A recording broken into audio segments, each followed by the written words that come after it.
with just in terms of start days for one. But Brett deserves it. He pitched very well in New Hampshire. The reports we had gotten from the staff down there were very strong, and we wanted to see again. It was only one start in Las Vegas, but how that was going to carry over. And Tony was there, and he said he looked very good. So he's worked hard. He's maintained his approach, and we think he's going to be able to help the team.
Blue Jays on Sportsnet. Brought to you by your local independently owned home hardware and building center location. Homeowners helping homeowners.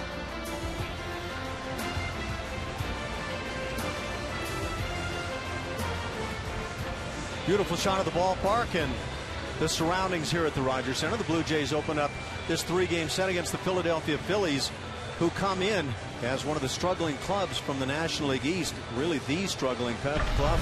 These Phillies are just 31 and 34. The lineup for Philadelphia tonight: Jimmy Rollins leads it off. Shortstop Juan Pierre has been playing well in left field. Hunter Pence is the right fielder, hitting for some pop. Jim Thome has been hot of late, the DH. Shane Victorino in center field, a guy who has hit well against the Blue Jays through the year, followed by Carlos Ruiz, Ty Wigginton, Mike Fontenot, and Michael Martinez.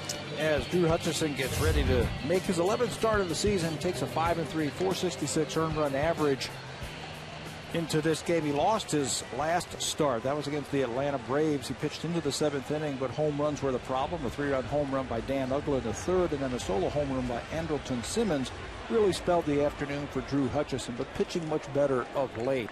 Using the fastball, I think, just a little bit more. And that fastball has been very good for Drew Hutcherson in recent appearances, topping out at 95 miles an hour on a number of occasions. So Hutcherson set to work it, and the first pitch of the game is that fastball at 93, and that's a good sign, Pat, when you see the velocity at that 93 plus range, I think, for Hutcherson. We've seen a couple of starts by Drew this year where it was about 90, 91 in the first inning, then built up over his course of that game. But yeah, you're right. Good pitch to get it started. But at the same time, the two first pitches now, fastballs each up on Jimmy Rollins. Time to key it down just a little bit. It was 6 days ago that Drew Hutcherson made that start against the Atlanta Braves. So he's had an extra day off. Maybe the arm feels a little bit strong, so he's going to have to get back down in that strike zone. Looks like Drew might be having a little tough time getting comfortable with his cleats in the clay of the mound. There's a fastball down. He gets a ball hit sharply, but right at Kelly Jansen, and out number 1. As they make the ball away around the infield, let's take a look at the scouting report for Drew Hutcherson, brought to you by Home Hardware. Homeowners helping homeowners. He will pitch off the fastball nearly 80% of the time. He will use it. I think the change is very important. The best batting average against is the changeup, and he only uses it 7% of the time. His slider is starting to develop. He's getting a little bit more depth and a little bit more movement in that slider. He'll work it to left fielder Juan Pierre. And that fastball finds the outside edge, but again left up a bit, but up to 94 miles an hour. Yeah, we will watch that. His velocity has climbed his last few starts. Juan Pierre, a veteran, off to a nice start on the year, and a guy that likes to hit the ball the other way. The velocity on Hutcherson, we see early in the season, a little bit different than recent games. First 7 starts in his career at Kansas City, Baltimore, Texas, just a tick over 90 miles an hour, but now starting to use his legs a little bit more, his on time a little bit more, and now his fastball has averaged over 92 his last 3 starts. Oh, that's good life on the fastball. Didn't hit the spot with Aaron Sebia, but still gets the strikeout. Something that we are starting to see a lot more from Drew Hutcherson. The strikeouts, 7 of them his last start, 5 the start before that, and a career high 9 the start before that against Baltimore. That time he went high in the strike zone to pick up his first. With those 9 strikeouts against Baltimore, 7 shutout innings, allowing just 3 hits. Very sharp. In the most recent 2 starts, just 1 walk in each one. He's getting some high strikes called early. Even in that most recent start for Drew Hutcherson, where he worked 6 1/3, allowing 5 runs at Atlanta, John Farrell felt his stuff was consistently good. Yeah, it was. Again, just a couple of bad pitches to Ugler, the 3-run home run in the 3rd inning, and then the Simmons home run in the 7th. But anytime that starter can get you into the 7th inning and keep the ball game close, I think you're getting exactly what you want. Hunter Pence is the right fielder for the Phillies. He's put up some pretty good numbers on the year. Leads the Phillies in home runs with 13. Of course, the Phillies certainly miss Ryan Howard. They miss Chase Utley, and I think Utley is that team leader that's been missing all year. And now, are we seeing it again? Drew Hutcherson has something bothering him, and John Farrell and the training staff going to have to come out, and well, this is starting to become far too often seen for the Blue Jays.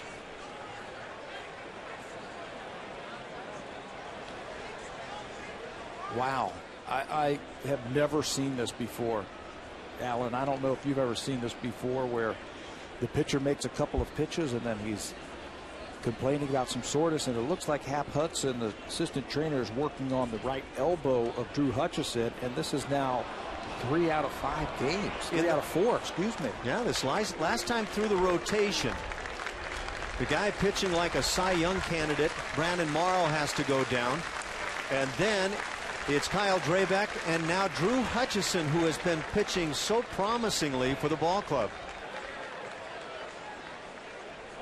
We've talked about tough times for this Blue Jays team here of late, and yet some of the positives, but Drew Hutcherson was one of the big positives. Yes, pitching into the 7th inning last time. Let's see if we can see anything on this replay as he delivers. That's a changeup, and you can see him.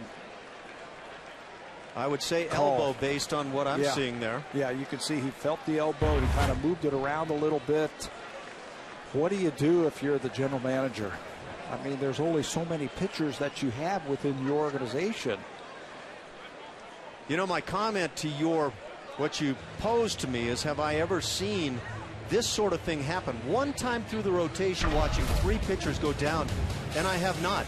Brandon Morrow threw 9 pitches before he had to come out. That was Monday, and he came out of the ball game. Then on Wednesday afternoon, Kyle Drabek feels a pop in his elbow. He has to come out of the ball game. And now, after the first 2 batters go down here in the 1st inning, the 3rd batter of the game, the Blue Jays lose their 3rd starter in 4 games.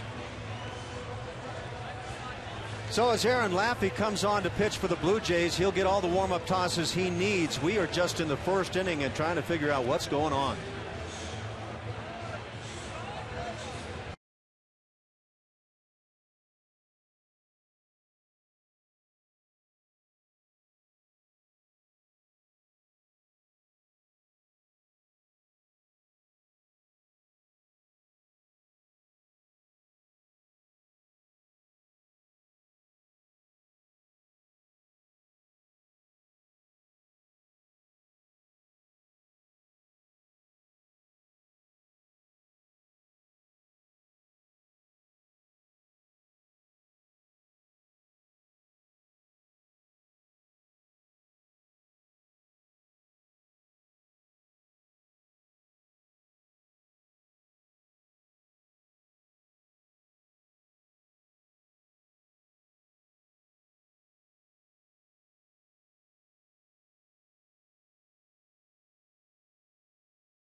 9 pitches, eerily like teammate Brandon Morrow earlier in the week. And now left-hander Aaron Laffey comes on, his second appearance for the Blue Jays this year. We just saw Aaron Laffey a couple of days ago when he came into the ballgame to pick up Kyle Drabek, and they gave him 3 innings. Just gave up a couple of hits with a couple of strikeouts. Blue Jays again looking for 3 innings again from Laffey. Changeup finds the inside edge to fill the count. Aaron Laffey, originally a 16th round draft pick back in 2003 by the Cleveland Indians. Made his major league debut in August of 2007. So he's no stranger to the big leagues. He misses inside, and that half swing held back by Hunter Pence. And there are the reactions in the dugout for the Blue Jays, and that is exactly what I think we all feel like. Boy, you're not kidding. I have never seen anything like this before in the 36 years that I have been in professional baseball, where you lose your starting pitcher early in the game 3 times in a week. 3 out of 4 pitchers running to the mound. I asked John Farrell today, I said, have you ever seen anything like this? He said the only thing that comes close was when they were with Boston. Their starter for 2 nights in a row could not make the start because of sickness, not from an injury, or an illness that was going around the ball club at the time, but not an injury. And by sickness, tough enough. You miss them that one night when you need them. But what this is for the Blue Jays, no telling with Drew Hutcherson, but we're already talking about 2 guys on the DL that we may not see for some time. Jim Thome bats with the shift on. That means Brett Lawrie's in shallow right field. He'll make the play, and that'll do it for the Phils in the top of the 1st inning. So Aaron Laffey comes on, gets an out after a walk. Blue Jays coming to the plate for the first time.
Now has 2 pitchers from the starting rotation have gone on the DL here in this last swing around the rotation, and now Drew Hutcherson unable to throw again tonight. The lineup for the Blue Jays here in the 1st inning: Brett Lawrie and Colby Rasmus back at the top spot. Jose Bautista, 19 dingers on the year and tearing it up of late. He'll be followed by Edwin Encarnacion, Kelly Johnson, Yunel Escobar at short. David Cooper is the first baseman tonight. J.P. Arancibia does the catching, and Rajay Davis with the speed in left.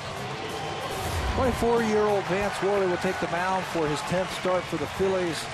This guy, all he does is win for his career. 15-6. Last time out, a no decision. 6 innings, 4 hits, no earned runs. The Phillies committed a season-high 4 errors in that game.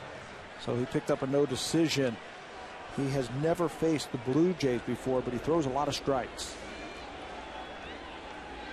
Like you say, he's a winner, and 1 year ago, he had himself a fine campaign for these Phillies, a big part of why they were able to win that National League East for a 5th consecutive season.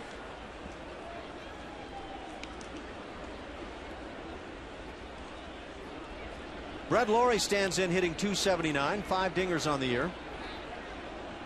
He's driven in 25. Still looking for that first real good prolonged hot streak. Those type of hot streaks where you get multiple hits for consecutive games, and you're talking about 3 hits on this day, and then the next day 2, and then maybe 3 more, and then 1, and then 4. We just haven't seen that. But then you look up, still hitting around 280. There's the slider chopped to third. That slider is a big part of the arsenal for Worley as the first out is recorded. Scouting report for the young right-hander for the Phillies. He was a third-round draft pick back in 2008, and he'll use his fastball, the slider like you were just talking about, Alan, and the cutter for Worley. Curveball and then the change. But something we will watch, especially against the left-handers, it gets lots of strikeouts with that two-seam fastball where it really freezes the left-handed batters with two strikes, where it comes in towards your hip and then busts on the inner half of the plate. Colby Rasmus has been swinging the power bat of late. He and Jose Bautista providing the home run pop for the club. It's a fastball that's a four-seamer, about 88 to 94 miles an hour, so it doesn't strike you out a lot. He'll sink that two-seam a little bit, curveball and a split change, but it's that fastball that he will use to lefties on the inner half that has been very effective for him. In fact, he has the highest strikeouts per 9 innings with an average fastball of 90 or less. He's averaging 11 strikeouts per 9 innings with that fastball. Left-hand hitters like Rasmus hitting 277 on the season. The right-hand hitters have struggled at 233. Pitch is drilled into center field, but it hangs in the air too long as Victorino comes on to make the play.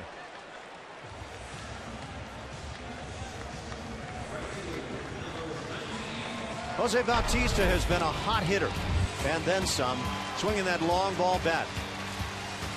Last 11 games, average right under 300, but it's the home runs. 7 home runs and 15 driven in. He has reached base safely in 14 consecutive games in 19 of his last 21, so he's starting to come around. That's a pitch right there you would think Jose would like to have back. That average at best major league fastball at 90 and inner third of the plate. He's hoping that he throws that to him later in the game when there are runners on base. Let me see that one in a big situation. Jose goes after the high fastball, and you have to figure at some point Worley comes with that slider. Yeah, the slider, the cutter, that looked like the cutter right there, because it didn't have the slider type of spin, and it had a late break right at the end, and Jose hit it off the end of the bat. There's the slider. In 2 starts here in the month of June, Worley has his best, well, second best ERA on the season, 2.70, but the batting average against is where he has really honed it down. 2.20 against him here in the month of June. Starting to throw fewer pitches. There's one thing he likes to do. He likes to work front door, back door, moving pitches toward the plate. Move the ball around the plate. Front door meaning that he'll throw a breaking ball to a right-hander trying to catch the inside corner. And the slider again. So the count fills at 3-2.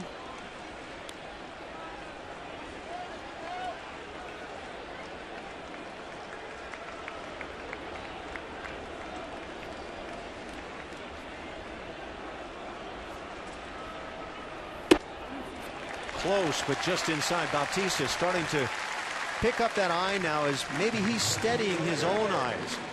We've been seeing him land a little more square to the plate of late.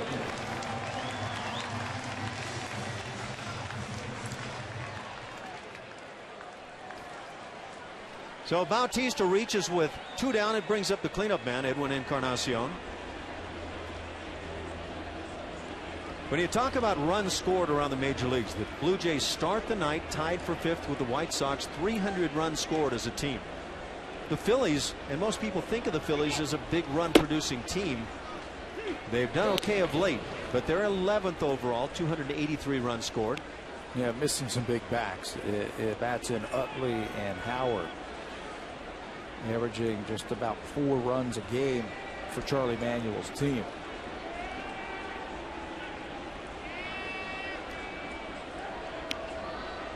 Where the Blue Jays have been really good is in that home run game, as Edwin swings and misses and that bottom hand comes off the bat. The Yankees lead the major leagues in home runs, followed by Baltimore and then the Toronto Blue Jays. Kind of surprising, the Blue Jays even in front of the Texas Rangers in terms of home runs. A little bit more power. This is a great hitter's ballpark. It has proven that, especially for Edwin Encarnacion, who has the most home runs. There goes Jose, pitches outside, good throw down to second, and Jose apparently felt something was going on at the plate, because Bautista didn't even slide at second base as he's caught stealing. And a good throw from a fine catcher, Ruiz, as he puts it right on the money. And Jose Bautista, I don't know, does he just figure he can't slide and make it here?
Coach gets in and says congratulations. Of course, Kyle Drabek just placed on the DL today, and we'll have to see how long that might encompass for Kyle, but good to see Brett Cecil back. Penciled in to start on Sunday against these Phillies, the finale of this 3-game series. Game 1 scoreless through 1. 5-hitter Shane Victorino stands in, switch hitter, batting right-handed. Switch hitters. They start a day, they take batting practice geared up for the right-hander that they think they're going to face with Drew Hutcherson, taking their swings from the left side primarily, and then before you know it, you step up to the plate against the lefty. Yep.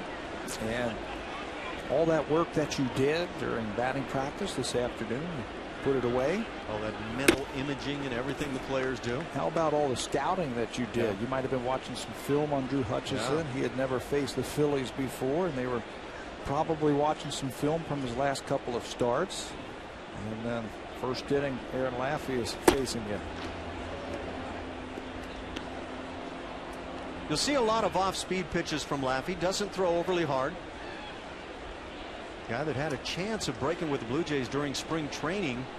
Things didn't pan out all that well toward the end of the spring. Pitch hit in the air to center field. Rasmus will stock it as he comes on.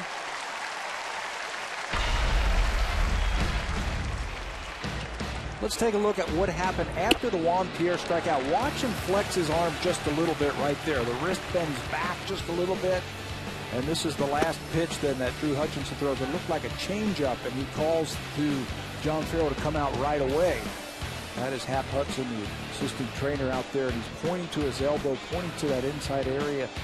That just doesn't look good when you start talking about the inside part of your elbow. So it brings up 6-hitter, the catcher Carlos Ruiz, who's hitting .361 as he stands in, having quite a year. And the Phillies pitchers love throwing to him, so he's the complete package behind the plate. Creates a good receiver and a good target for them. Throwing out about 38% of would-be base stealers, and improves that a bit here this evening as Jose Bautista was thrown out.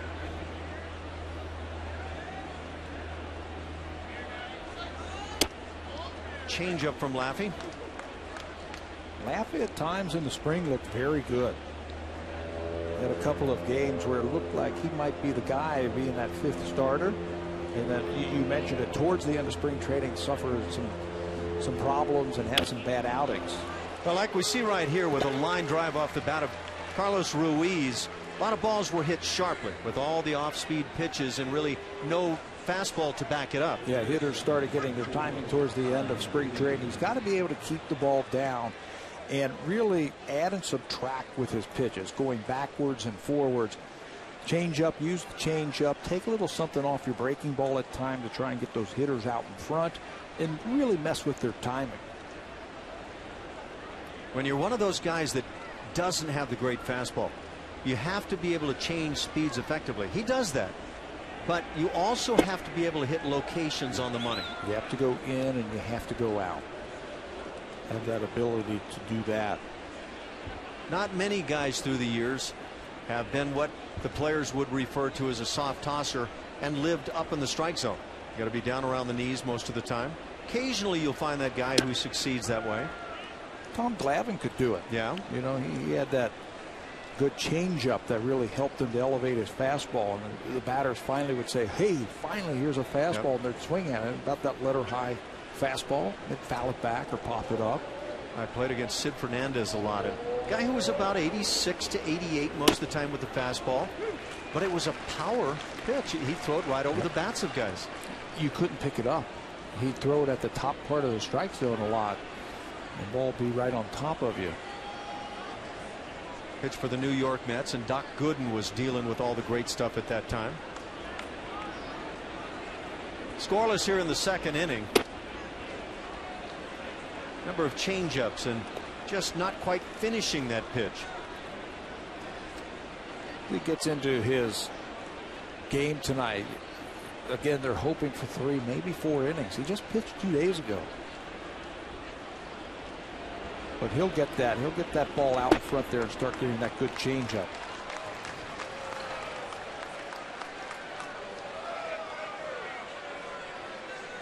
Kyle Drabek before the ball game with the ball club, and he's going to have further tests on that right arm, but stood out during batting practice and he is not using the right arm. And Tabby, again, I mean, it's one of those injuries we don't know yet if he's going to be in line for Tommy John surgery. He had it in 2007. Yeah. For the first time in his career, he had the Tommy John surgery.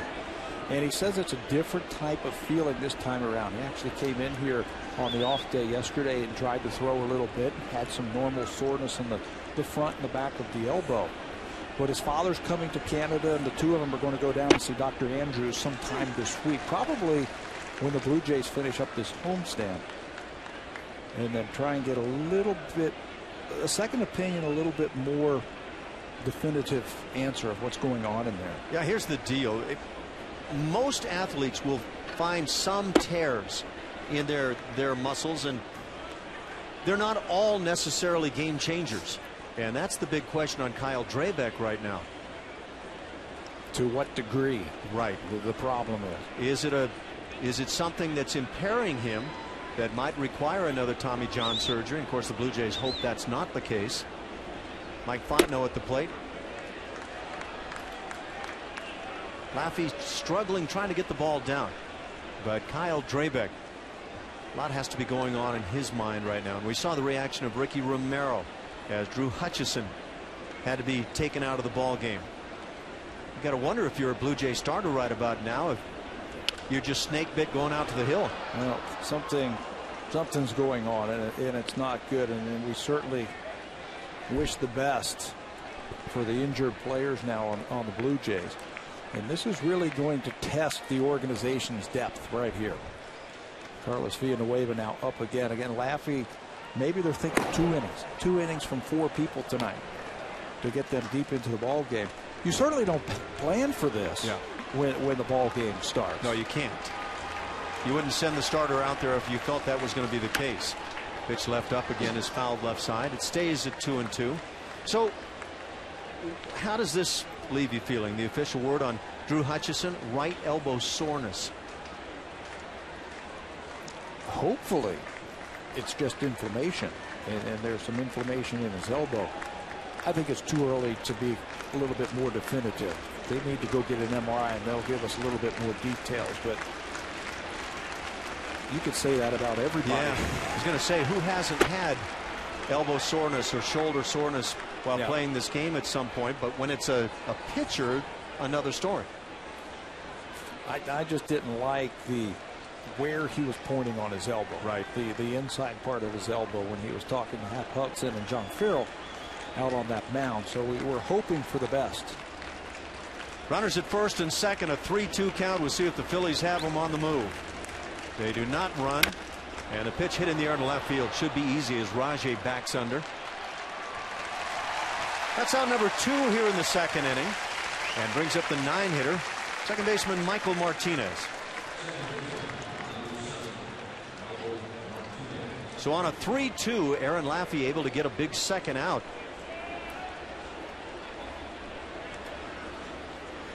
If you're just checking in, Drew Hutcherson lasted 9 pitches tonight. Sounds like a familiar story. Identical to the night that Brandon Morrow recently had. 9 pitches into the ball game. Brandon had to come out. Same story for Hutcherson tonight. Sore elbow. That's the only difference. But similar, obviously, to the Kyle Drabek story. Yeah, Kyle's was the elbow. Brandon Morrow left with the oblique problem. Man. Yeah, there really are no words for this. I mean, it's just devastating for the Blue Jays. Little chopper foul third base side. Certainly is. We have talked all season long about the depth of the starting rotation, and questions have been posed to John Farrell this year. What happens if this guy goes down, or what happens? He goes, I hope I don't have to find out about it. Yeah. And in 1 week, in 4 days, 3 question marks now. Huge question marks. Huge. Where you're really going to test the depth of your minor league system. Way high. But in the case of Brandon Morrow, you're talking about a guy that was pitching at a Cy Young consideration level. There's no question. Certainly. Certainly at least an all-star game. I would have voted him for to the all-star game. Look, I don't think there was even a question mark right there, not in my mind. But now John Farrell is also dealing with that youngster, the 21-year-old Hutcherson, who was pitching so well and seemingly getting better and better. Here's a ground ball to second. Kelly Johnson's there, and that's going to do it for the Phillies in the second inning. They pick up a hit and a walk and leave a pair. So Aaron Laffey has come on and gotten through a couple of innings. Blue Jays will bring Edwin back to the plate.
Rogers Center, the Phillies had Roy Halladay for the first time now since he's gone on the DL with shoulder area problems. I believe it's the trapezoid that's been bothering him, but out throwing and just kind of lobbing it as he tries to get himself back in this Phillies rotation.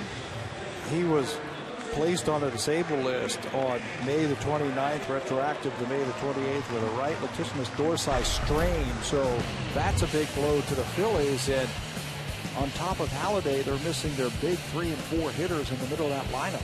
Postseason last year, Ryan Howard, as the Phillies made their final out of the postseason, Howard grounded out and popped the Achilles tendon. He has yet to play. Chase Utley has been bothered by a knee problem, and there's really your 2 key offensive weapons. 2 big components of your offense from last year. Raul Ibanez was here last year. He's now with the Yankees. They had Jason Worth a couple of years ago leave via free agency. But you're right, a lot of injuries have zapped the power of the Philadelphia Phillies. And yet recently they've been bouncing back in terms of run production. Edwin squibs one off the end of the bat right back to the mound. Easy play for Worley for out number 1. Still a dangerous team. Anytime you can run Cole Hamels, Cliff Lee, Vance Worley out there. Kyle Kendrick has had his moments this year. Jonathan Papelbon at the back end of your bullpen. You still have a chance. You're still a very dangerous team.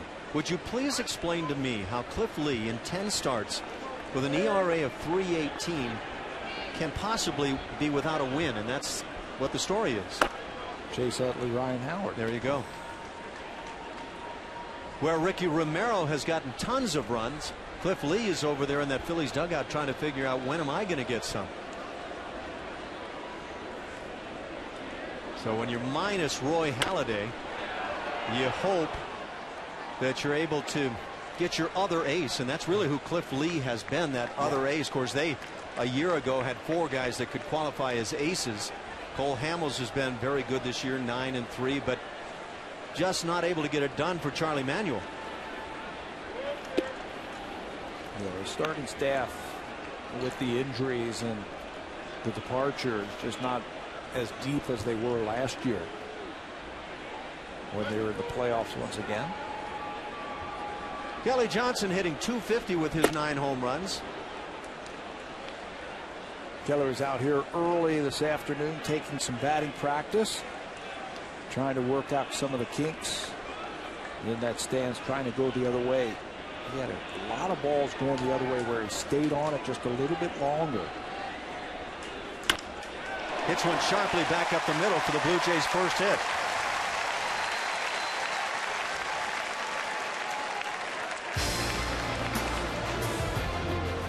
The all-new 2012 Honda CR-V. Yeah, it does that. Honda, the official vehicle of the Toronto Blue Jays.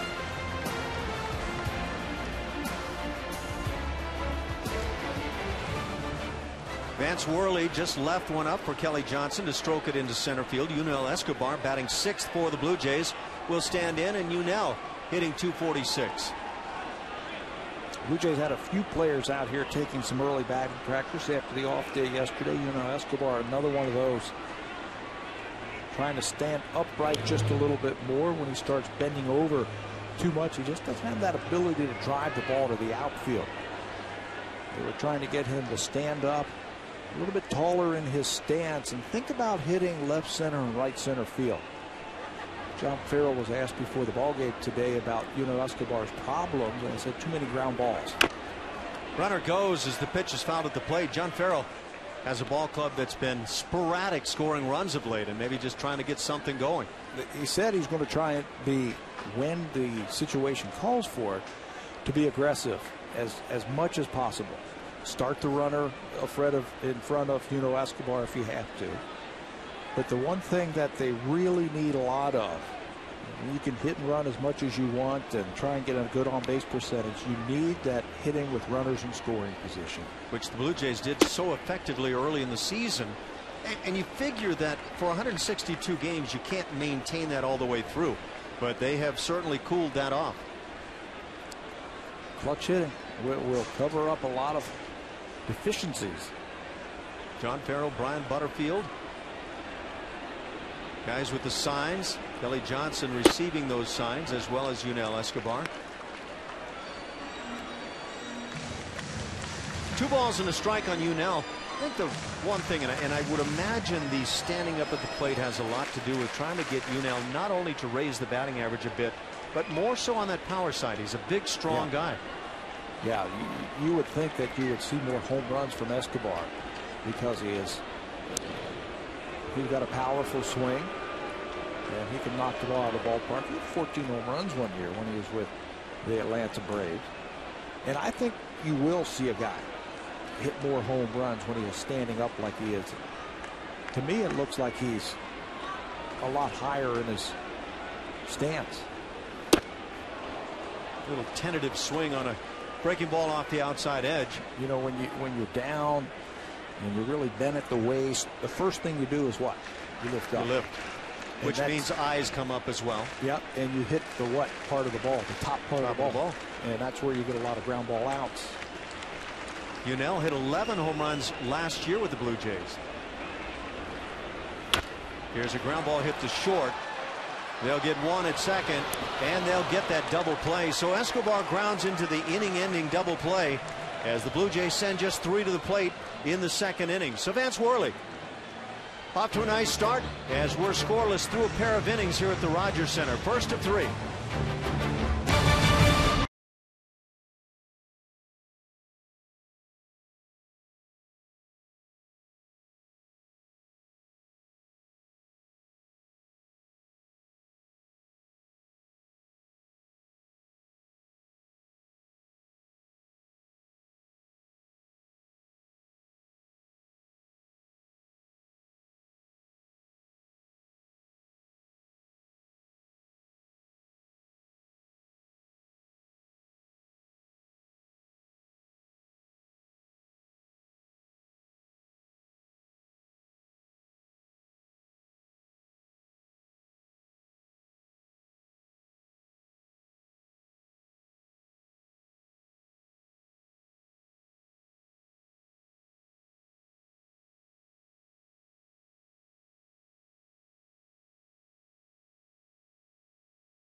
New pitcher for the Blue Jays, right-hander Carlos Villanueva. He'll pick it up for Aaron Laffey, who picked it up for Drew Hutcherson, who had to come out after getting 2 outs early in the ballgame. And Carlos Villanueva last pitch where he had to pick up the bullpen also after the injury to Brandon Morrow. That was back on June the 11th. That was Monday. An inning in that game, a 1-2-3 inning against the Washington Nationals.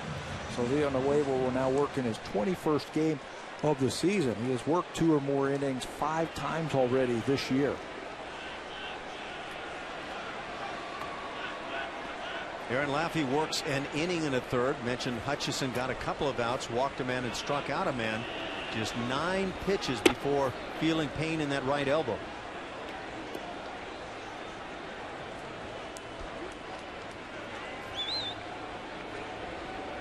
So that bullpen already knows they've got their work cut out for them this evening.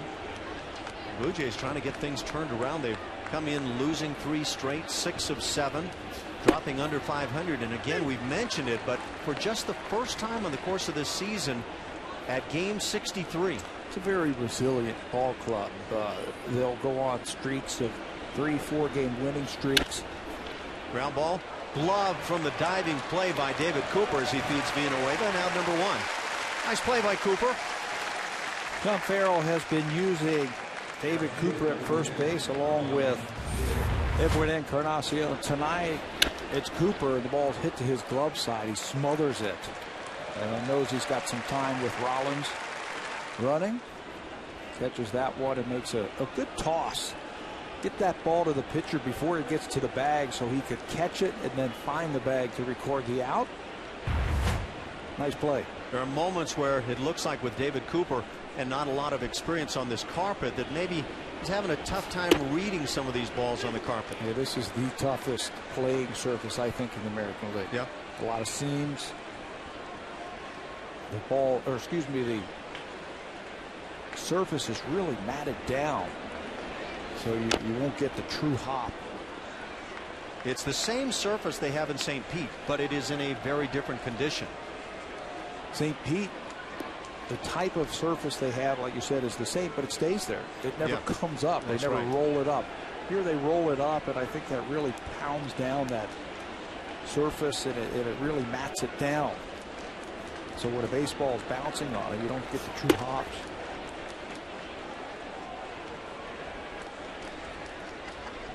Juan Pierre, strikeout victim in the first inning.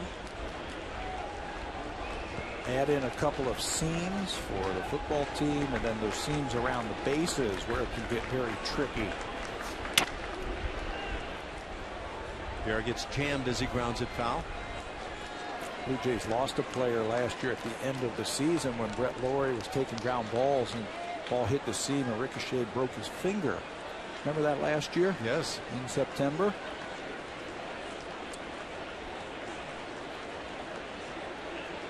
Brett Lawrie can tell you all about it. Yeah, that was not a fun day. I remember Brian Butterfield was so upset when his good young player Lawrie was lost for probably the last 3 weeks of the season. And Lawrie was playing such great baseball at the time. The 1-2 hit on the ground again to Cooper. He'll take it himself. And 2 outs on ground balls to the right side.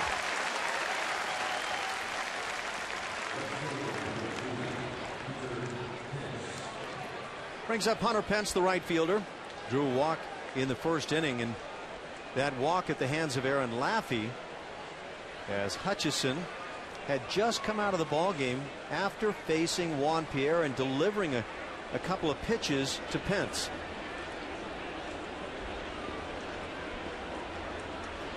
Again, 13 home runs for Pence as he leads the Phillies in that category. And there's some chin music that'll not brighten many guys' days. Carlos Villanueva has to be able to use his fastball, and he has to come inside. This one just gets away from him. No intent there. You can see Aaron Seavey is set up on the inner half, wanting that just to establish fastball inside early. The helmet came flying off for Pence and makes things rather dangerous. Changeup hit fair inside the bag at third and down the left field line. Possible extra bases. Rajay's throw to the bag. Kelly Jansen takes the throw from the left field side, and therefore Pence is safe at the bag. And you have to wonder with Kelly Jansen, why was he on that left field side of the bag at second? I think they were getting ready to set up for the tandem when the ball ricocheted off that wall down the left field line, came right to Rajay Davis. Again, a changeup hitting hard down in the corner. Doesn't get down in the corner, hits that wall, bounces right back to Davis. And Pence is safe at second base. Hooks that ball down the line. I think as you watch this play, if you can place Kelly Jansen at the bag, that throw has a good chance of getting its man.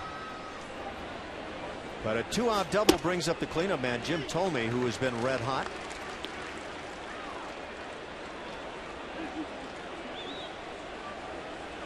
Jim Thome got off to a very slow start as a veteran, as a pinch hitter early in the season. No DH, of course, in the National League. And he wound up going on down and getting some work at the minor league level as he had some injury issues. Got himself together, and now since he has been inserted and been able to play and get some at-bats as a DH, he has been raking it hard. Starting to hit like we know Jim Thome can do, and he's been doing for a long, long time. Over 600 career home runs. Shift on as Yunel Escobar plays on the first base side of second. Villanueva tries to get him to bite on that slider down and in. With that runner at second base, it was Brett Laurie who we saw in right field last time with nobody on. With that runner now at second base, it's Brett Laurie who's got to stay and respect third base. He is playing straightaway third base, so Escobar is going to play on the first base side of second. 607 career home runs for Jim Thome. Slider again down and in. Closing in on 1,700 career RBIs. Tremendous power numbers. And a pretty good lifetime batting average to go with that type of set of numbers, 277. And never have you heard a bad thing said about Jim Thome. 62 career interleague home runs. It's the best all time.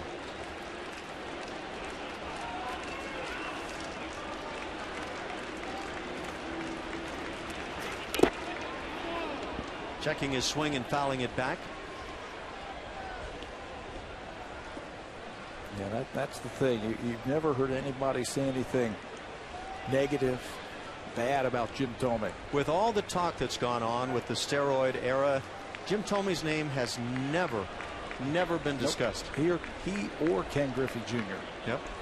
So for me, that's why both of them, over 600 home runs, both of them in their career, are surefire first ballot Hall of Famers. End of story.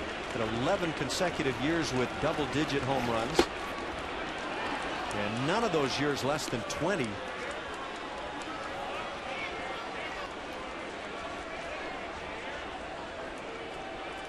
Six different seasons he's hit 40+ home runs. One of those 50+. Hit 52 home runs in 2002 with the Indians.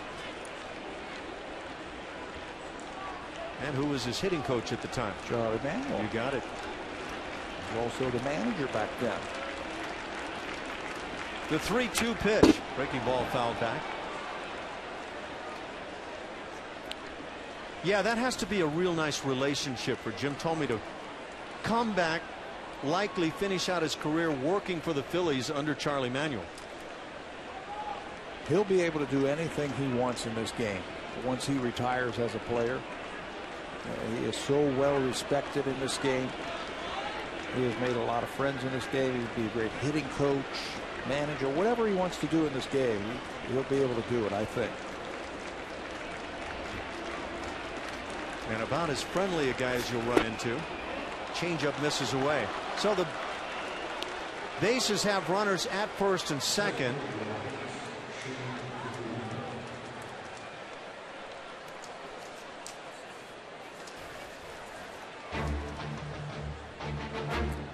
This copyrighted telecast is presented by authority of Rogers Blue Jays Baseball Partnership and may not be reproduced or retransmitted in any form. And the accounts and descriptions of this game may not be disseminated without the express written consent of Rogers Blue Jays Baseball Partnership.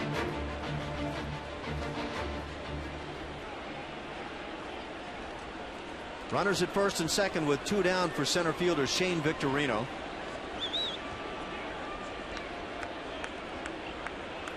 Drew Hutcherson had to come off the hill after facing 2+ hitters in the first inning. Sore elbow.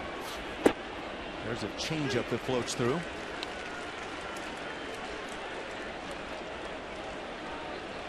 Victorino, a switch hitter, and he's been a good one for a long time now for these Phillies. Again, a Phillies ball club that has won the American League East 5 consecutive seasons.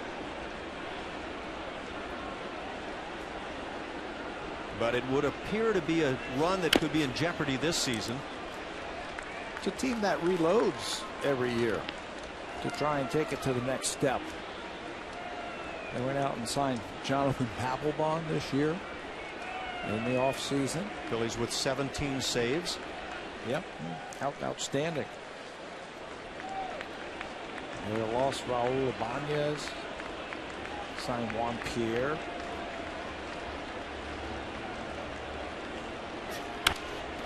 Pitch is popped up on the infield. Out in front of the plate, Aaron Sebia has the play, and in fair territory puts it away. That'll do it for the Phils in the third inning as they strand a pair. Carlos Villanueva, pitcher number 3 on the night for Toronto.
drive, and it's going on right now at the ballpark. It's in support of Food Banks Canada.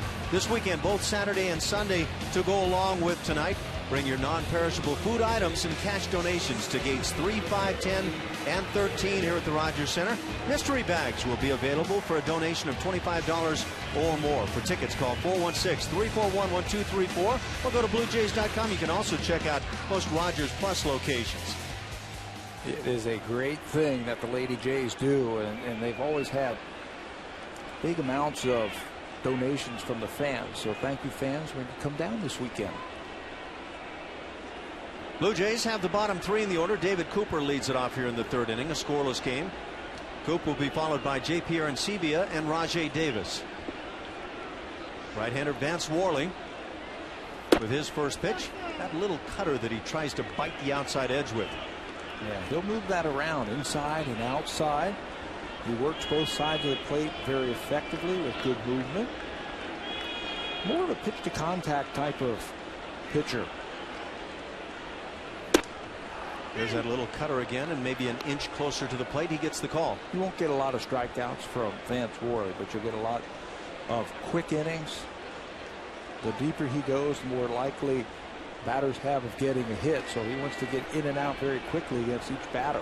You see him there jiggle the baseball in the glove, and I think most pitchers will do that for the purpose of making hitters think, well, I can't tell if he's re-gripping to a curveball or whatever the case, so we'll make it look like it all the time. Ryan Dempster is the best that I've ever seen with that. You see him with the Cubs, how he really works his glove and then turns it over. Pitchers will tip pitches. So this is the anti-pitch tip, if you will. Yeah, do something and you do it every single time so the batters can't pick anything up. Pitch hit in the air to left field, not deep, as Pierre moves toward the line. And out number one here in the third. All right, let's go to an update now with Jamie Campbell.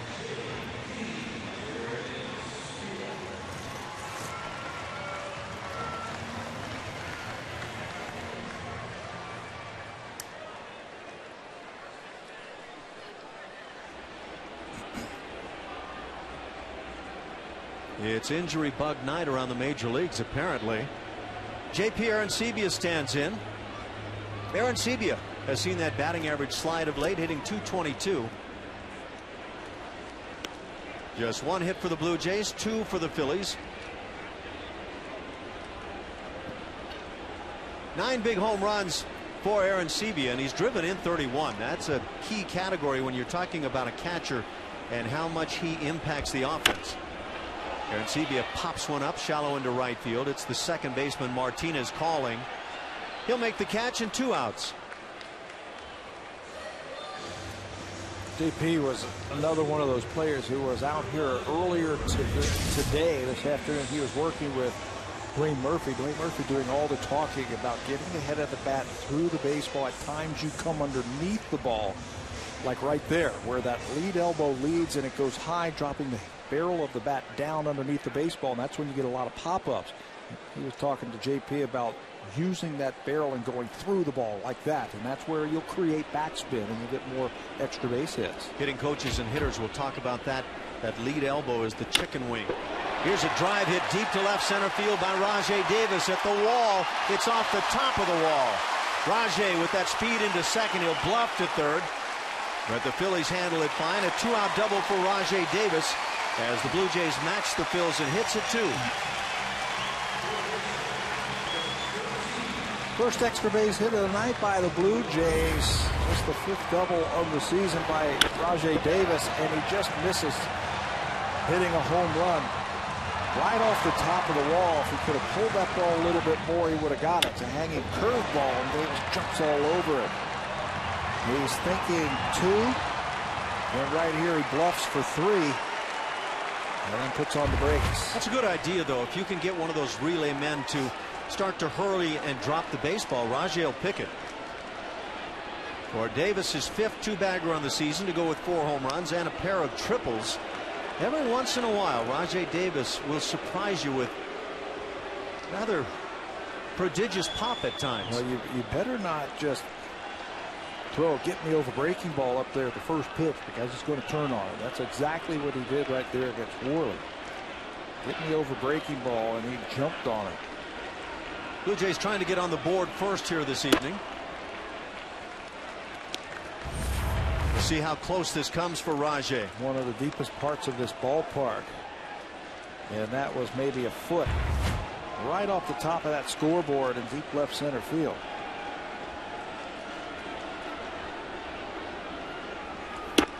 Brett Lawrie takes a strike.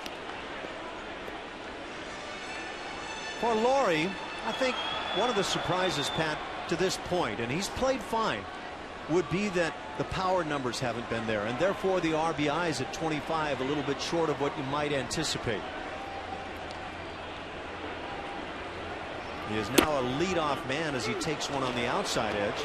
I think because the expectations were so high after what we saw last year from Brett, 150 at bats, and he had 9 home runs. They have been working with him, and at times it looks like he's a little bit in between. His last 2 pitches, fastballs that were right there, like he was looking for an off-speed pitch. Breaking ball hit down the right field side and deep down in the corner. Pence is watching. This is off the wall. Davis will score, and there's the RBI double for Brett Lawrie as the Blue Jays take the early 1-0 lead. Yeah, that's what the Blue Jays want to see a little bit more of from Brett Lawrie. Extra base hits. His 8th double of the season. Another breaking ball. There's his father Russ in the crowd, and he likes that. Breaking ball again. Inside out pitch because he's got plenty of power. That's an inside out pitch that he hits 328 feet the other way for extra bases. 8th double of the season. And the Blue Jays take the lead. Really nice when you've got a guy who can drive it with that kind of power the other way. But that, at least for the time being, is who the Blue Jays have as their leadoff man. And he brings energy at the top. He brings some speed. He can score from second on a base hit. Plus, you bring that lineup around, and you know the first 1, 2, or 3 batters might get that extra AB a game. Instead of 4 at-bats a game, you get 5 at-bats a game. So why not have a guy who can be a game changer up there? Yeah, you'd have to say that the guys the Blue Jays would immediately put in that category of wanting to get extra swings on a night would be Lawrie and Rasmus and Bautista and Edwin. There you go. And that's why they're at the top of that lineup, in case they bring it around. Big swing and a miss by Colby. 9 dingers on his season, 29 RBIs. Of course, Jose Bautista at 19 home runs now, among the league leaders. The Blue Jays are midway through interleague play this year. They'll play 18 overall. They've played 9, and they're just 3-6. Colby Rasmus gets caught looking as that fastball is well placed, and that'll do it for the Blue Jays in the 3rd inning. But they strike first on a pair of doubles. Rajai Davis and Brett Lawrie coming through. 1-0 Blue Jays.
Out of home in LA.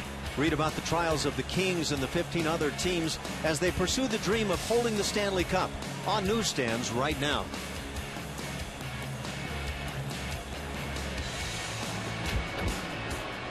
Blue Jays with a 1-0 lead over the Phillies. First of 3 over the weekend. A couple of teams playing under 500 as they meet up. Carlos Villanueva, third pitcher of the night for the Blue Jays, facing Carlos Ruiz, who had a solid single in the second inning.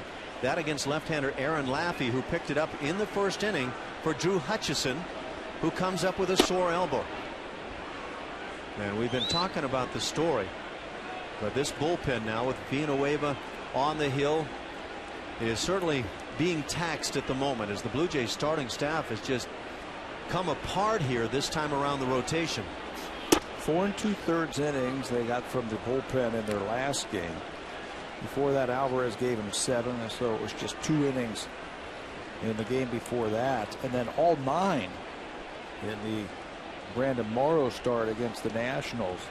And then Ricky Romero had just 4 innings on that Sunday game down in Atlanta to finish it out with 5 innings. So they have been well taxed in the last week. And that's why John Farrell's going with 8 relievers right now, 1 less bench player. Good changeup to fill the count. And you saw Brett Cecil there back with the ball club. Brett is scheduled to pitch Sunday's game against the Phillies.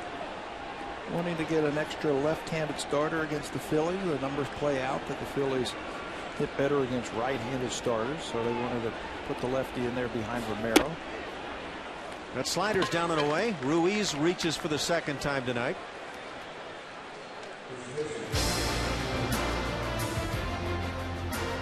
The all-new 2012 Honda CR-V.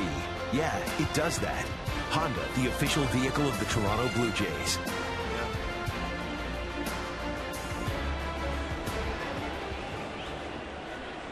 So a leadoff walk to Carlos Ruiz, who has been an on-base machine for the Phillies this year. Hitting over 360 and drawing a lot of walks. Ty Wigginton stands in.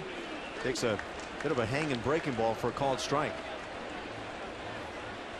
That's 4 walks issued by the Blue Jays pitching staff already as we start this 4th inning. Blue Jays start the night tied with San Diego's Padres for the most walks issued in Major League Baseball, and the Padres have played 1 more game. You know, and I didn't see that coming at all. It felt like the Blue Jays pitching staff was filled with strike throwers. When you talk about Hutcherson and Alvarez and Romero and Morrow, all in that starting rotation, and in the bullpen also, plenty of strike throwers, but it just hasn't been that way this year. It's been very different for this staff, and you have to factor the bullpen in as well. John Farrell, I'm sure, has felt a great deal of frustration in terms of that inability to throw strikes, keep guys off the bases with the freebies.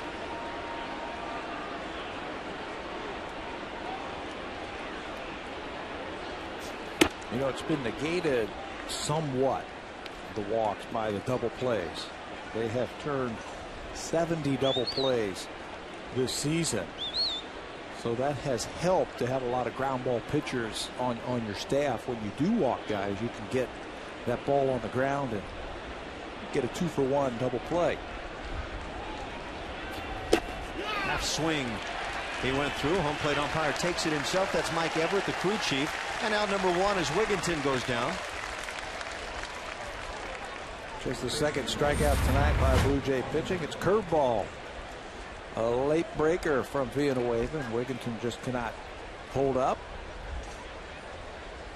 Carlos Villanueva, a guy that a year ago picked up some starts as the starting staff was ailing, and started out quite well in that endeavor.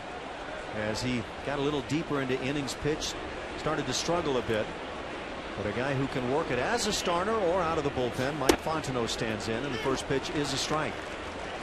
I think that's something to keep in mind also. Yep. With the injuries that have started to happen to the Blue Jays starting rotation, like Villanueva come out of that bullpen again like he did last year. If Chad Beck is a guy you want to get back up with the ball club, a guy that's going to pitch in the bullpen, you might go that direction and have Villanueva go into the starting rotation. Certainly one of the possibilities.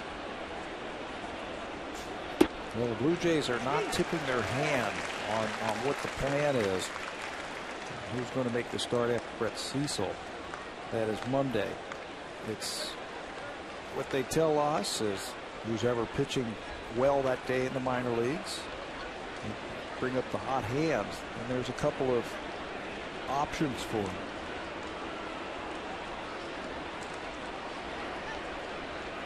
Villanueva, after a couple of deep breaths, brings it, leaves it up. It's 0-2. We're talking about the Blue Jays issuing the most walks, tied with the Padres in that regard. When you look individually, it's Kyle Drabek who started the night tied with Edinson Volquez, and I'm talking about 30 teams around the major leagues. Volquez with the Padres. He and Drabek 47 strikes, most issued by any one pitcher. If you go down that list, it's followed by Yu Darvish of the Texas Rangers. Ground ball glove by Cooper. He'll step on the bag and fire on down to Escobar as they turn the double play. 3 unassisted, 6. A nice play by David Cooper to get Carlos Villanueva out of the inning. So the Blue Jays play a little defense here in the 4th inning. And David Cooper on that backhand side. It's a 1-0 Toronto lead.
Inning as he gets a ground ball to first base. David Cooper's made a couple of nice plays and reads this one beautifully as he steps on the bag first and gets the out. And they've had some injuries and they almost lost their first baseman as he makes his way into the dugout, slipping on that first step, but he's okay. What a play by Cooper. That's the second one he has made here tonight. Blue Jays got their run in the 3rd inning. Back-to-back 2-out doubles by Rajai Davis and Brett Laurie, and now Jose Bautista leads it off here in the 4th inning. 3 hits for the Jays, 2 for the Phillies. And Worley's first pitch of the inning, and that's a fastball that is right there at maybe above the waist. Gets a lot of plate, but Jose's starting to watch more pitches. It's this spot right there. He wanted that ball away, and it ended up in the middle of the plate. Excuse me, Alan. I asked Jose today, I said, what is it? 7 home runs in June. He said, seeing better pitches and getting ready just a little bit sooner, getting that front foot down. That timing has been a little bit better. He skies one on the left side here, foul territory near the Blue Jays dugout. Ruiz runs out of room. Over the last 3 seasons, Jose Bautista has led the major leagues in home runs, and now look what he's doing this year. Look at the projection after the start that we saw from Bautista in April. He's projected 49 home runs and 121 driven in, as he sits at 19-47 right now. Remember, everybody was saying in April, what's wrong with Jose? This isn't the same player.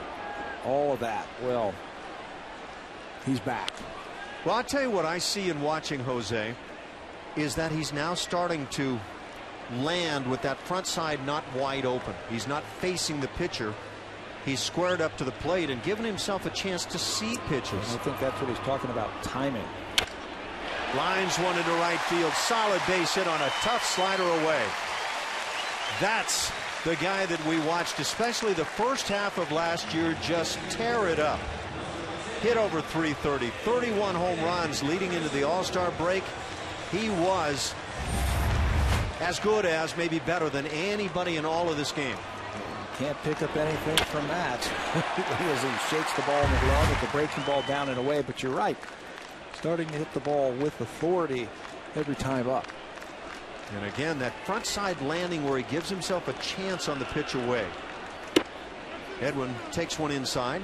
So Bautista has reached twice tonight. He's walked and singled, but after walking in the first inning with Encarnacion at the plate, Bautista took off running and then just went into the bag standing as he was thrown out easily by Carlos Ruiz.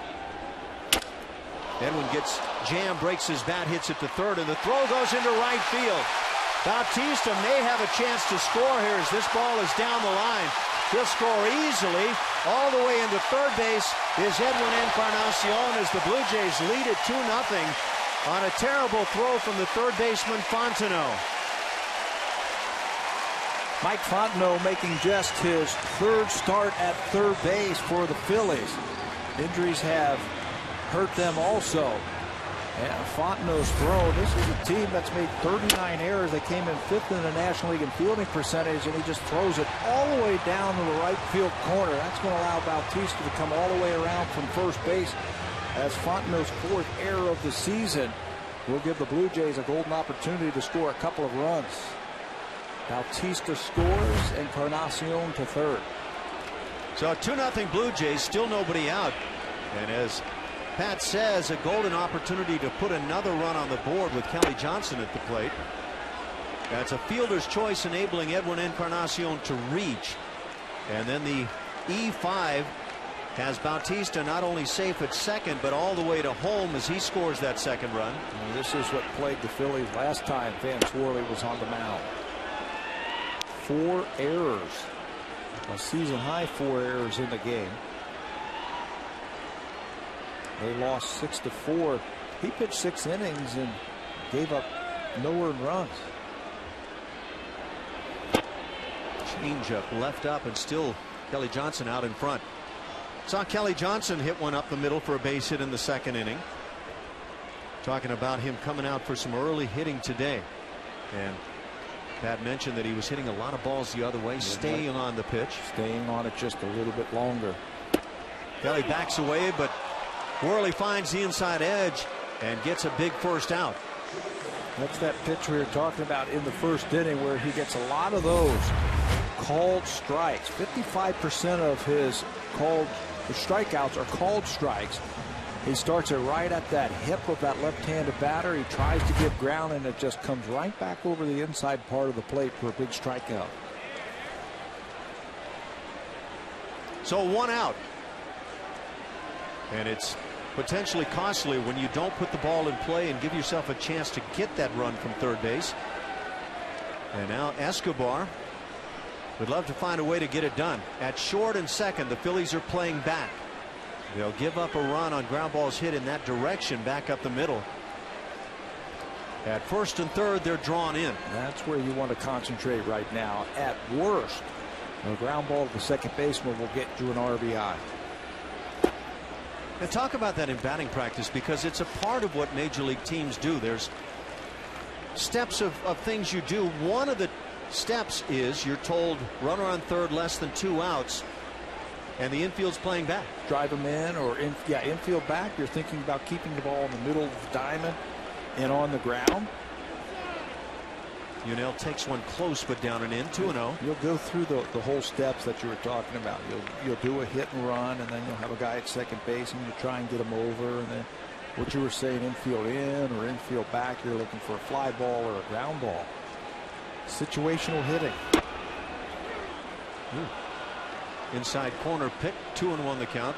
Pat was talking about some of the work Yunel Escobar was doing in batting practice and altering the stance a little bit. Dwayne Murphy, the hitting coach, working a lot with Luis Rivera also and it's standing up just a little bit taller in the stands. On Wednesday afternoon, you can see that on the left, how he's really bent around and his hands are a little bit higher, and he's really got to come a long way to get that bat head out. Now a little bit higher, a little bit stronger in his stance, a little bit more upright. Here's that chopper hit to short, and that's valuable as you pick up a run. Escobar's thrown out, second out, but the Blue Jays do get that very nice extra run here in the fourth inning. 3-0 Blue Jays on top. That's good situational hitting right there by Escobar. He's going to pick up his 19th RBI on a ground out. Sure, you want a base hit, an RBI single, or a sacrifice fly where you're not charged with an at-bat, but at worst, you want to get that run in with a ground ball. So there should be a lot of high fives for him when he comes into the dugout. Yeah, if you're a member of the Blue Jays in that scenario, that ground ball is just as good as a base hit. Now, as a hitter, like you say, everybody wants to pick up their base hits, and you should. For Escobar, his 19th RBI. David Cooper stands in 0 for 1. He'll line one down the left side, but foul to the seats. And a nice play by one of the fans who brought his glove out to the ballpark.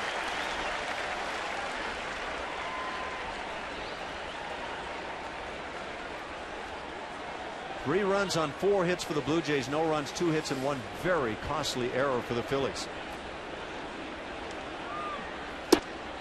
An error that, as of right now, is responsible for a couple of Toronto runs. Here was the catch just mentioned.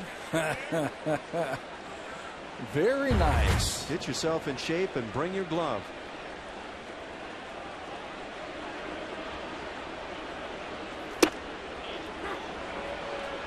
Worley can paint it. Yeah. In and out with different types of pitches. You can cut it down in a way. A little herky-jerky delivery makes for some deception, and this is where that fastball inside is going to be good. Yep, there it is. Yeah, Worley gets a couple of strikeouts in the inning, both looking as he finds the inside corner. And now it's time for a Blue Jays Central update. Here's Jamie Campbell and Greg Zahn in the BlackBerry broadcast studio.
Enjoying those big comfy green chairs in the TD Comfort Zone is a group called Seed to Table, an organization dedicated to healthy living.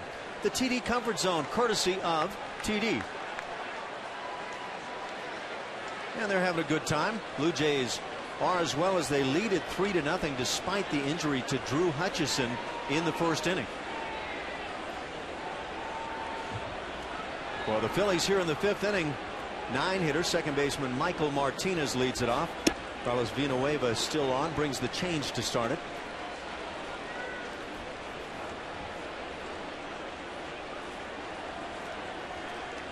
Carlos's longest outing as a reliever in his career. 6 2/3. Martinez is a switch hitter.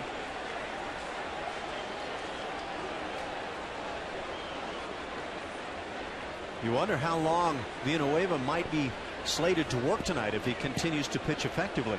That 6 2/3 outing was back in 2006 versus Detroit. I don't think he's good enough for that length. Again, Villanueva threw an inning after Brandon Morrow left that game against the Washington Nationals. He had a fairly easy inning, 3 up and 3 down. But he also threw a couple of innings the day before that when he got his first win of the season, picking up Ricky Romero down in Atlanta. There's the slider down and in to get the strikeout. Out number 1 here in the 5th inning. 3rd strikeout for Toronto pitching. Hard breaking ball right underneath the bat of the left-handed hitter. Back to the top for the Phils, Jimmy Rollins, who's grounded out twice. Speedy Juan Pierre waiting on deck. Rollins a switch hitter. I think if Carlos Villanueva can have easier innings. His first inning, it took him about 20 pitches to get through that inning. If he can have easier innings in terms of pitches, you can get 4, maybe 5 innings out of him tonight, which would be wonderful for the bullpen. He is one of those guys that at times tends to have some of the long innings. Gets men on base, he slows things down. Well, his pitches, the types of pitches that he throws, the changeup, the overhand curveball, those are touch and feel types of pitches where you've got to get regular work, where you're getting out there and you're feeling that release point and you're feeling the ball into the strike zone. When you don't get that regular work, that's when the ball starts floating all over the place. So as this game goes along, and I'm not sure how many pitches he can throw tonight, he's up to 43.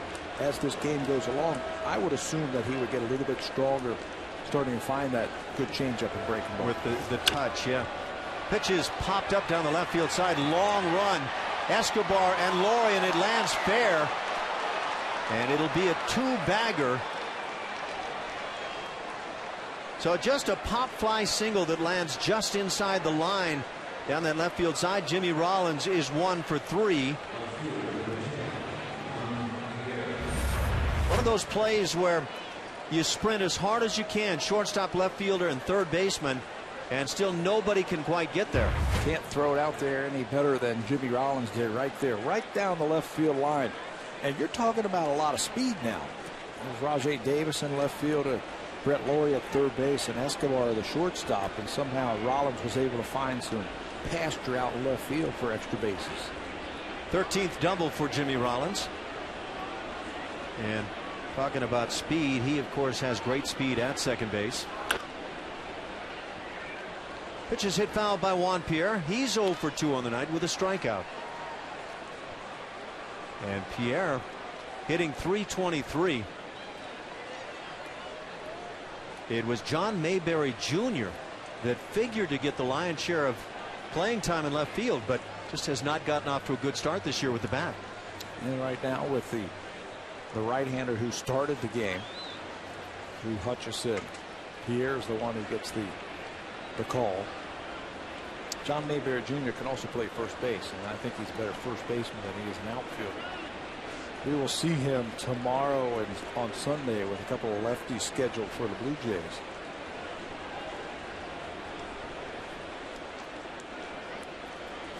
Juan Pierre now 34 years of age. Been getting a lot of playing time. 57th game on the year. He lines one to left, but Rajay's right there and fights the lights as he eventually, from the knees, able to make the play. Second out here in the inning. Well, there's nothing you can do when that ball gets up into light. Just pray that it comes out quick so you can pick it back up. Rajay had him play perfectly in left field, and he drops down to a knee to try and follow that ball. Change that angle just a little bit where you get the baseball out of the lights. 2 down for the 3-hitter, Hunter Pence. He's walked and doubled. Hit one on the ground just inside the third base bag for the double in the 3rd inning. Rajay made a nice play, but Kelly Johnson was not at the bag at second base to maybe make a tag. Fastball runs inside.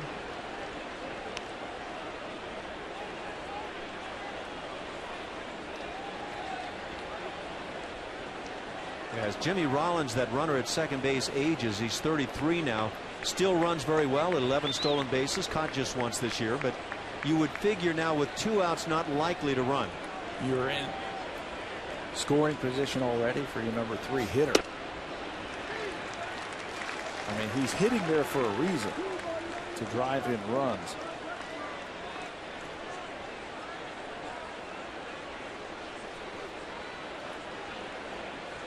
Nobody likes to talk about injuries, but the Phillies have had certainly their share with Ryan Howard and Chase Utley, Roy Halladay on the DL. Freddie Galvis, the young infielder, along with Lance Nix, also DL'd right now. Off-speed pitch in the dirt, a swing and a miss. 1-2 the count.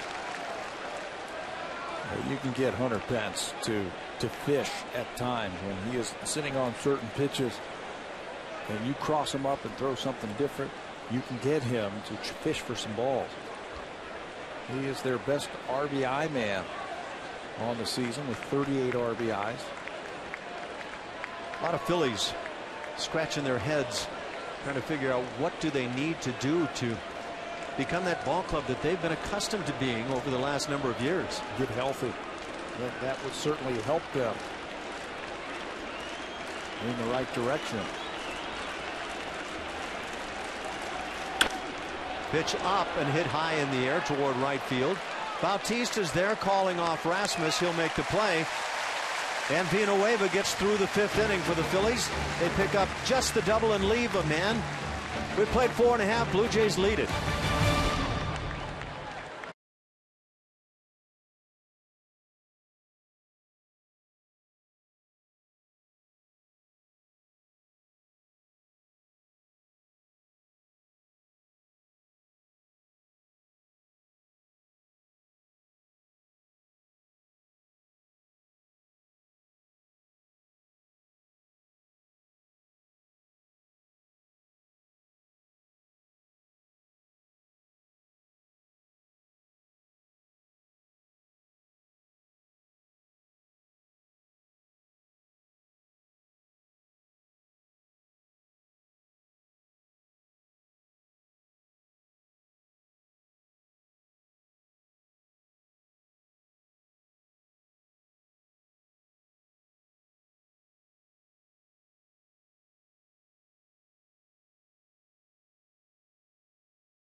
Sportsnet. We'll have the Rockies at the Tigers, and that's on Sportsnet at 4 p.m. Eastern.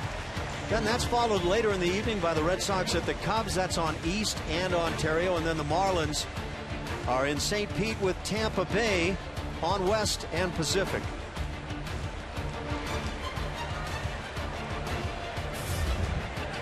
Blue Jays lead at 3-0.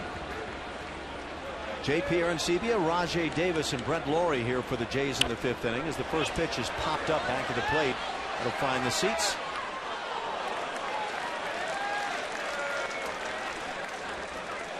Drew Hutcherson has gone down with a sore elbow here this evening. Aaron Laffey and Carlos Villanueva have picked him up on the mound. It's been Vance Worley all the way for the Phillies, but he has given up 3 runs to the Blue Jays. Not helped out defensively at all. 2 unearned runs against Worley. Key error committed at third base by Mike Fontenot.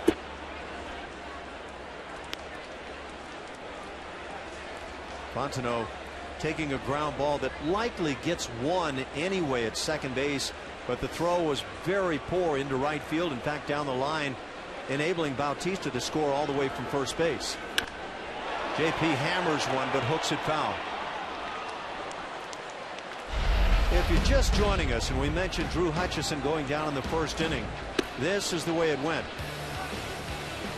You can see him right there after that pitch to Hunter Pence, calling out John Farrell, Hutcherson, the trainer, and pointing to his right elbow. And after 9 pitches, he has to leave the ball game. Yes, eerily similar to Brandon Morrow and Kyle Drabeck here on the week. Aaron Seavey is down on strikes, 4 strikeouts for Worley. With 1 out, it brings up Rajay Davis. Worley knows how to pitch. He knows how to move that ball around the strike zone. Tell you what he does extremely well, along with having that fine slider, is that front door fastball on the left-hand hitters that he brings back toward the corner. Yeah, he gets, okay, since the start of last season, 55% of his strikeouts are taken.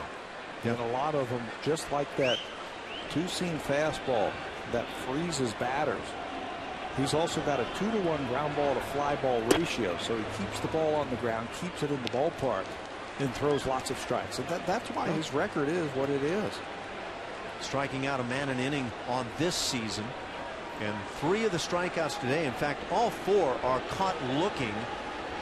But the left-hand hitters, as Rajay Davis takes a strike, left-hand hitters Colby Rasmus, Kelly Johnson, and David Cooper have all been caught looking on that little running fastball back to the inside corner. Got to be in the scouting report. We got to listen to the scouting report. High strike as Rajay sees the count even at 2-2. Rajay Davis in the 3rd inning picked up a double that came with 2 outs high off the wall in left center field, and was immediately followed by the double off the right field wall by Brett Laurie. That gave the Blue Jays the 1-0 lead, and they added 2 in the 4th inning, and that error that we mentioned to Mike Fontenot, the key in the inning, as Blue Jays picked up those 2 unearned runs. That double came on a hanging breaking ball to Rajay Davis. I don't anticipate Worley throwing him another one. It's a hard diving fastball.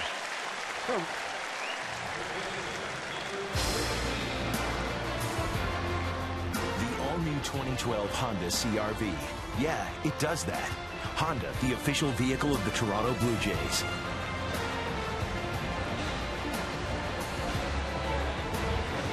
Great place to watch some baseball from. Well, maybe not. Hell yeah, you can.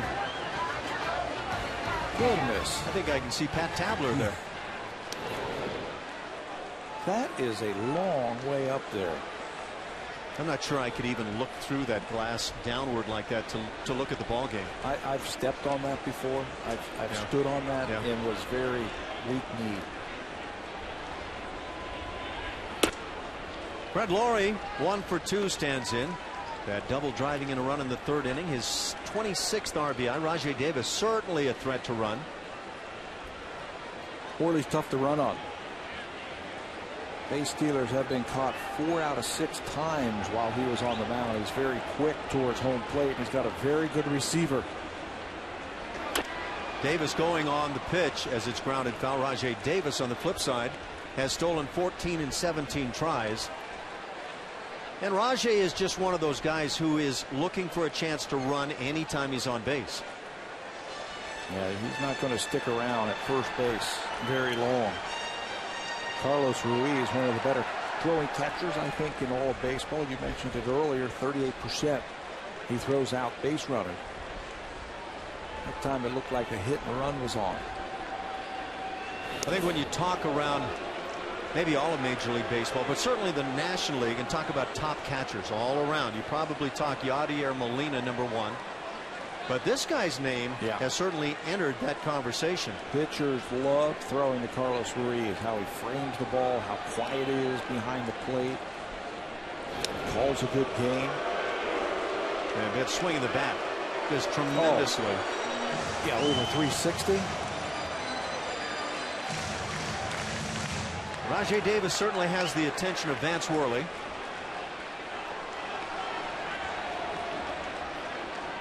There he goes. Not a great jump, a foul tip, and hung on to at home plate by Ruiz. And that sets up an easy stolen base for Rajai Davis. It is so difficult as a catcher when you get that foul tip and a guy has a great jump to be able to react and try to drop the baseball. Because at that point it's a foul ball and Rajai would have to go back. I was Watch thinking what happens the exact here. same thing. The ball gets right into that webbing and sticks. But yeah, you've got to be thinking about that to be able to think about that quickly and drop the ball. Brett gets jammed as he loops one to first base, handled by Wigginton. Second out of the inning, and that'll bring up Colby Rasmus. And again, you see Vance Worley getting right on the hands of a hitter. With that herky-jerky motion that he has, that delivery, he's got a lot of deception. The ball really gets on you. Because, as we've talked about, he's not the overly hard thrower. He does it with location. And you mentioned the herky-jerky. There are those guys that you just don't pick up the baseball on right away. You don't pick it up. And the next thing you know, the ball is on top of it. You just try and fight it off. Outside corner is found. Pickoff throw down to second base. Back in easily is Davis. And you'll wonder sometimes with Rajai, if he could see this play setting up right away, he might take a half step back toward the bag and then gone toward third. Oh, I've seen base stealers do that before, where they get the big secondary lead and the pickoff is on between the catcher and the shortstop at second base. As soon as that catcher picks his arm up and starts to throw, that base runner goes to third. Pitch is grounded to first. Two big hops for Wigginton. He'll take it himself. Rasmus is retired, and so are the Blue Jays in the fifth inning as they leave Rajai Davis at second base. We've played 5, and the Blue Jays lead over Vance Worley and the Phillies 3-0.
First 20,000 fans will receive a Blue Jays replica batting helmet that's presented by TD. For tickets, call 416-341-1234 or go to BlueJays.com online. You can also check it out at most Rogers Plus locations. Blue Jays fans having a good time tonight. Brett Lawrie's dad in the ballpark and having a good time. His son has driven in a run. The Blue Jays lead it 3-0. Keep them around for Father's Day. Jays trying to turn around their fortunes. When Tomey stands in, the changeup has him out in front. Tomey has grounded out and drawn a walk. Last time he was up, we were talking about his home runs, 607 career home runs. You know who he has hit the most home runs against? Which team he has hit the most home runs against? You got to tell me. Don't. If you work on this crew, it's pretty easy, I think. Yeah. You know, who do we blast every single day? It's the Tigers. 11% of his home runs have come against the Tigers. 66 of his 607 against Detroit. Half swing, he does not go through. We must have a big Tiger fan in the crew. Yeah, huh? we do. Yeah. Yeah, we always like to talk about that. Jason Frazier now up in the bullpen as Villanueva is trying to get through his 4th inning of work. Well, Jim Thome's hit 21 career home runs against the Blue Jays. 28 doubles, even a triple mixed in. I would have liked to have seen that. The triple? Yeah. Somebody had to fall down. Curveball, line down the left side. That's probably the direction I might guess that triple went. Down in the left field corner and then kick around. And yeah. Wait till Jim Thome gets a chance after he's done playing to talk about us and our careers. I welcome it. Late on the fastball, but makes contact to stay alive. Now, we talked about it. Lifetime 607 home runs. The next time he hits a home run for the Phillies is going to be a big one for Jim Thome.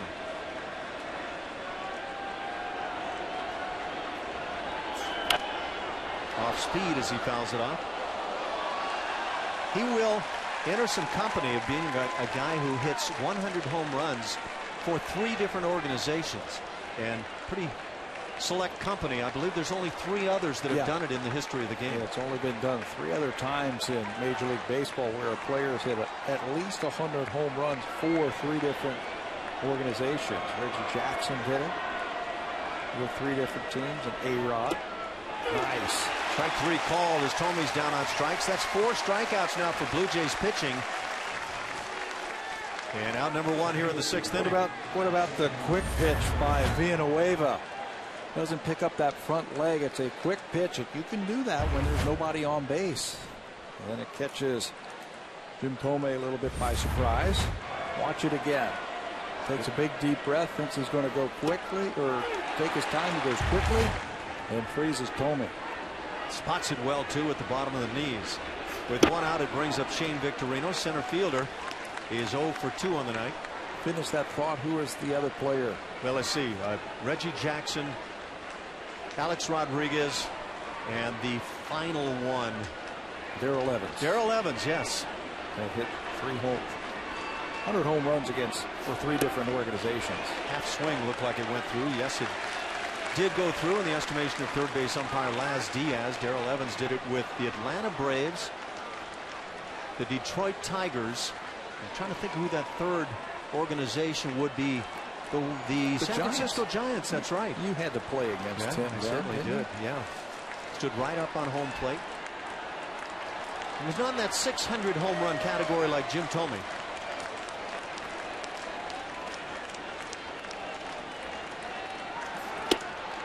Fastball right through there, taken. Obviously, Victorino looking for something other than the heat. Back-to-back strikeouts for Villanueva. Looking for the off-speed pitch, and he slips a fastball right by him. And that's a helpless feeling for a hitter when you take strike 3 and it's right there. Carlos Villanueva doing a nice job as he's keeping it right here. 3-0 Blue Jays. The catcher, Carlos Ruiz, stands in. He has singled and walked.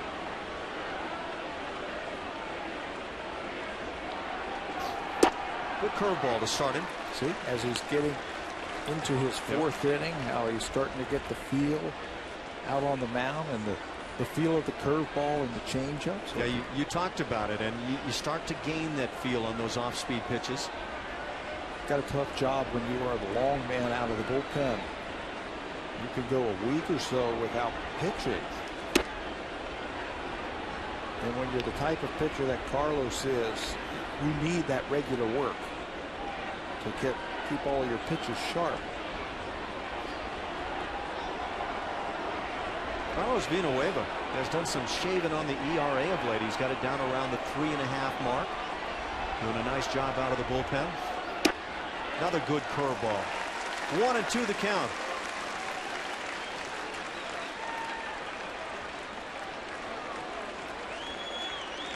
You can see him thinking right now, okay, this guy's hit at 364. I dropped a couple of curveballs in there. Now what do I need to go to? Carlos Ruiz with an on-base percentage of .426. There's that breaking ball. Nice block by Aaron Sevilla. 426. The American League average is right about 320, which is a couple of points above the National League average. It's a little bit low this year because normally around 330 would be that figure, but that's just a terrific job being done by the Phil's catcher. Pretty impressive. He's only struck out 21 times this year in 184 at bats.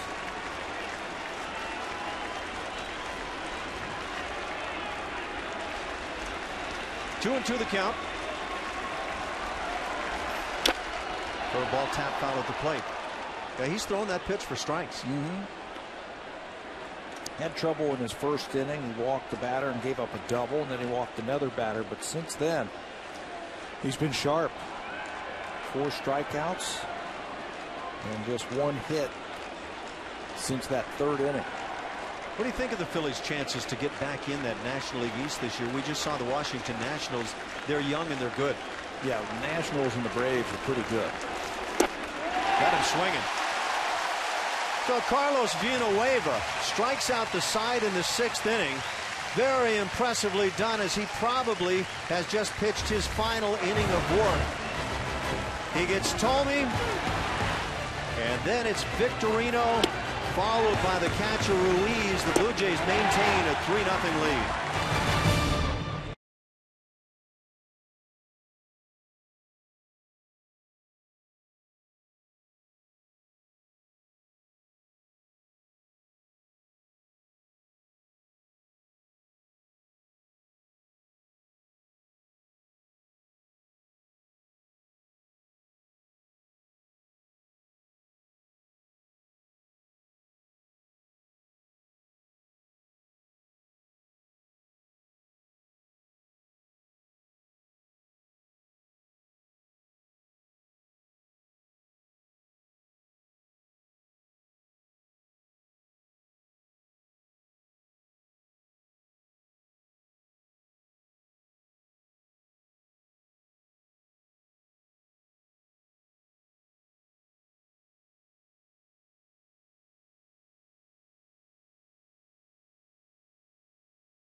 Presented by Boston Pizza is tomorrow afternoon with the Phillies still in town. There are plenty of special kids price tickets in the 200 and 500 level outfield seats. And after the game, the kids 14 and under can run the bases just like the pros. For tickets, call 416-341-1234, or you can go to BlueJays.com, as well as most Rogers Plus locations. And by the way, that's a nice pitching matchup of left-handers tomorrow. Ricky Romero for the Blue Jays against Cliff Lee. Still looking for that first win on the season for Philadelphia. But with a very good earned run average of 318, Ricky Romero 7-1 with an ERA just over 4, so that should be a lot of fun. Phillies now bring on a new catcher. Brian Schneider comes on to pick it up for Carlos Ruiz, who just struck out to end the top of the 6th inning. Ruiz looks like a guy that just simply isn't feeling all that well.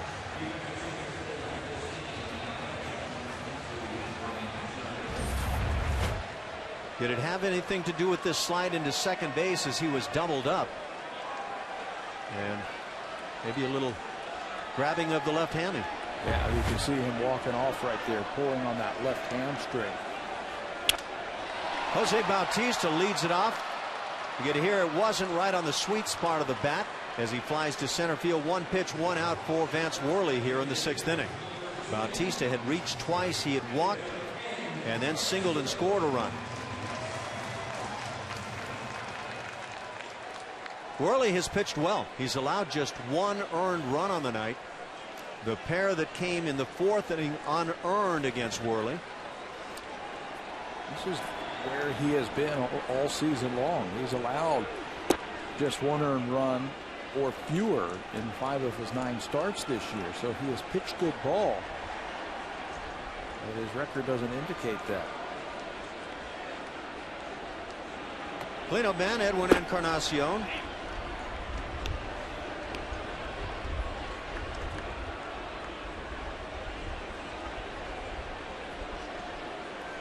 Edwin stuck at 17 home runs. Not a bad place to be stuck at this stage of the season. Grounds one foul. 2-1 the count.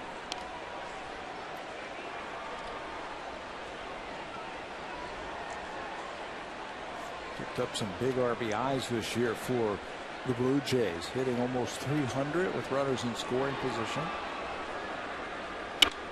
Edwin drills one, but foul down the left side. The last time Encarnacion homered was against the Orioles right here at the Rogers Center back on May 30th.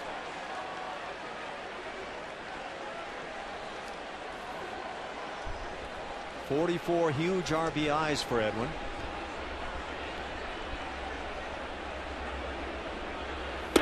Fastball got him looking, and Edwin didn't like it. Looked like a pitch that got the outside corner. Yeah, he has lived out there all night tonight. Every one of his 5 strikeouts have been taken, and a lot of them with that pitch right there, that 2-seamer where it comes back over the outside part of the plate. And if you go back and look at it, caught plenty of the plate. It's right there. It looks like from a right-handed batter that it's way outside, but that ball's coming back like Greg Maddox used to do, and he catches plenty of the plate. It's been the left-hand hitters that have been frozen on that pitch until the last 2 strikeouts. Aaron Sebia took one away on the outside corner that darted back, and now Edwin does it. Just can't give up on it because he's got good control. When you see it out there, just try and foul it off. Kelly Jansen has singled and struck out. Sees the count at 0-2. Goodness. There are some things in life I am just not inclined to do. We're going to do that. Yeah. Buck and I are going to go up there. You're using that "we" word very loosely. I respect that you don't want to go up there. I respect that. So Buck and I are going to go up in July. To help raise some money for Jay's Care. I don't know if I'm going to do what those folks were just doing, where they were kind of hanging over the end. What kind of blindfolds are you going to be using? Oh, I'll have blindfolds on for sure to step out there. That is just insane.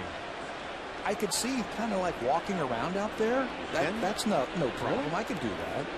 But the kind of hanging over the edge where you're just being held on by one little strap there, like that guy right there.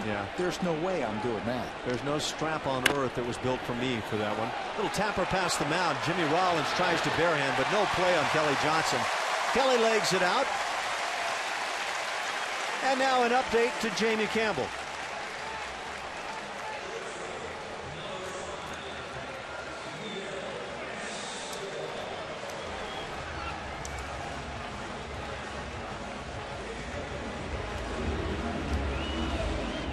Tampa Bay just found themselves getting swept.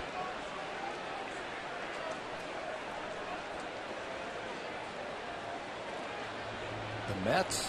I believe it was the New York Mets is right. And the Mets go in and sweep Tampa Bay. And I wouldn't anticipate that at all. No. Not down in Tampa where the Rays are tough at that ballpark at the Trop. Speaking of which, these Phillies have been an intriguing club this year with all their struggles. But they've been a good road team, 19-15 on the season. Little half swing dribbler toward the mound. Worley will make the play easily. Escobar is retired, and that'll do it for the Blue Jays in the 6th inning. They get the 2-out single by Kelly Jansen. Vance Worley pitching well, but his Phillies are trailing at 3-zip.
in the bottom of the 6th inning. And as he sprints on down the line, and he runs well, he'll surprise a lot of people. Looks like maybe issues continue to crop up. Yeah, watch when he gets to the bag. He kind of skips over it just a little bit, and you can see it on his face as he grits his teeth just a little bit.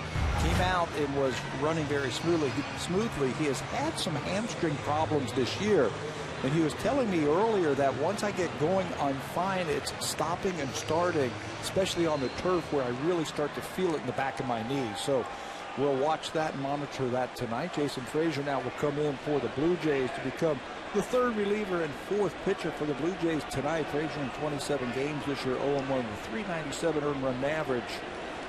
And he has used his fastball effectively. Look at the strikeouts per 9 innings, 11.5. Still has that good fastball. Not quite the 95 plus that he had a couple of years ago. Still very effective. Carlos Villanueva worked 4 quality innings for the Blue Jays, allowing just a couple of hits, 2 walks, but struck out 5. And got it done with 66 pitches. So now Jason Frazier trying to hang on to this 3-zip lead. Blows one by Ty Wigginton, who has walked and struck out. Carlos Villanueva got stronger, didn't he? He did. He got better, as you predicted, with the curveball and changeup. Curveball, he was snapping off the one that he would use for strikeouts. And he'd have a slower one. His changeup was good. All told, 5 strikeouts in his 4 innings of work. Just made me think of old teammate Nolan Ryan, who used to refer to his own curveball as the anaconda. The anaconda? Yes. What would he say to you? Hey, Alan, get back in the dugout. Throw that anaconda out there. I got the anaconda tonight. Do you have anybody who had a colorful term for one of their pitches or something on the field that really stands out for you? You always hear that about curveballs. Lord Charles. Yeah. The hammer.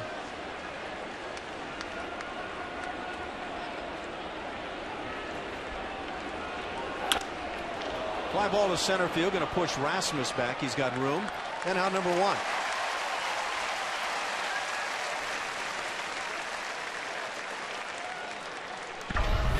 Again, Carlos Villanueva has an impressive evening. Gives him 4 innings after Drew Hutcherson goes 2/3. Laffey goes an inning and a third. He gives him 4 as he gets into the 7th inning. Again, 5 strikeouts. 3 of them swinging, 2 of them taken, as he finishes off in fashion by striking out the side in the 6th inning. Mike Fontenot stands in. 0 for 2. Also has grounded into a double play with the 0 for 2. But he's been involved defensively in the key play of the ball game, throwing one away on a tough play on the left side. But he certainly had the chance to get the lead out. Bautista heading into second from first base for a minimum of a force out. He threw it away, led to 2 runs for the Blue Jays. 2 unearned runs against Vance Worley.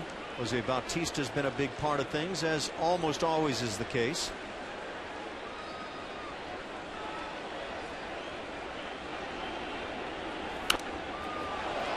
Fontenot just 1 home run on the year. He's done a nice job in terms of the batting average, hitting .326.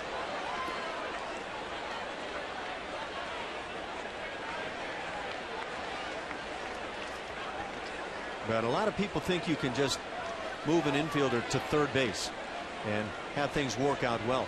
I think a lot of times third base can be maybe the toughest position in the infield. Now, I realize shortstop is where you can't make mistakes, but at third base you get caught with that in-between hop so much of the time. Especially if you're the utility infielder and you're used to playing in the middle of the diamond where you look straight in and you can really see the ball off the bat a lot easier. You can time ground balls, especially if you're playing second base. Yeah, you've got a little bit more time down at third base. It'll get down to you quickly, and you've got to throw from different angles as a third baseman. You got to be able to throw on the run. You got to be able to stay on top. You got to be able to throw from down under. Brett Laurie does it. You see his athleticism when he goes to his left or his right, or when he comes in. He can throw on the run with just about anybody.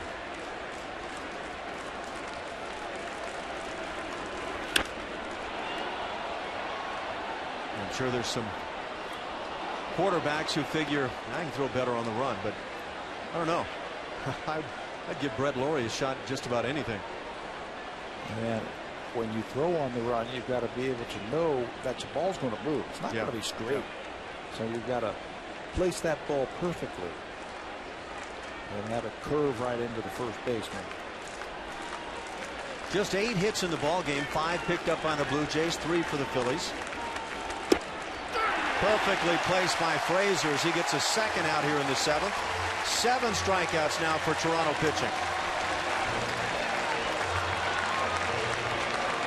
Uses the fastball and uses it effectively. Gets that ball out of the glove quickly, turns around and then throws it right on the black. Split J. Pierre and Sebia, the catcher, and freezes it and holds it there for the strikeout. Spot that pitch all night long and you're likely to have some pretty fair success. 9-hitter Michael Martinez stands in. First pitch called a strike, bottom of the knees area.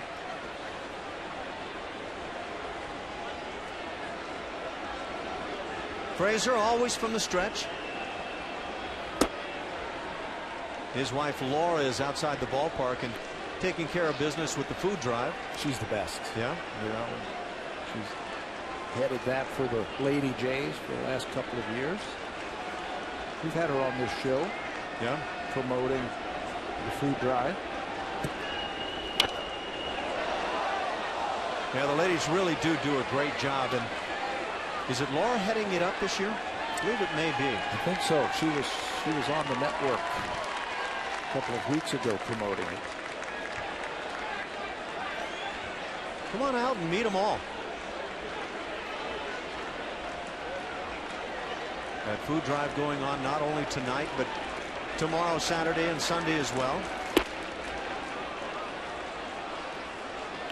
And if you don't have any food, non-perishable items, they'll certainly take money. Bring your cash. For a great cause.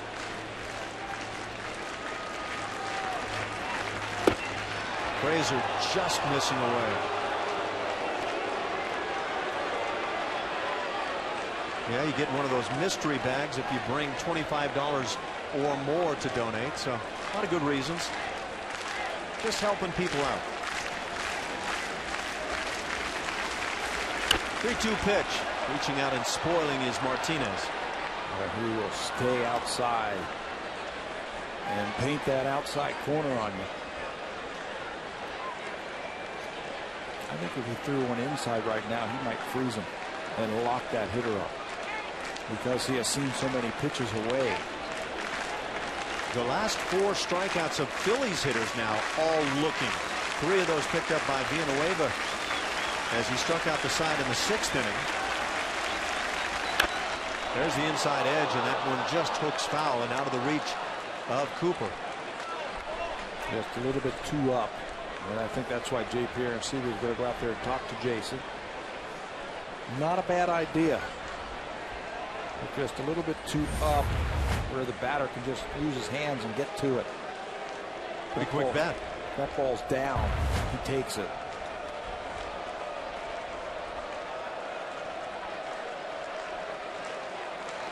Frazier has thrown 18 pitches here in the 7th inning.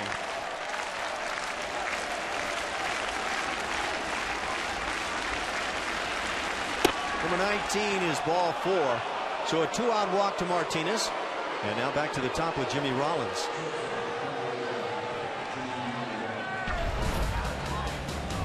These Phillies, we mentioned, have won their division the last 5 seasons, and you can see this year in terms of record at this point of the year, a little bit of a scuffle. Scoring about the same amount of runs as they have last year. But in 5th place this year, the emergence of the Washington Nationals. The Mets are off to a very good start this year in their division. And Atlanta, Miami regrouped a little bit. So things are going to be a little bit tougher for Philly if they're going to get back in the playoffs. Surprisingly, a couple of years ago, Phillies just 2-3 games over 500 at this stage and then got it going.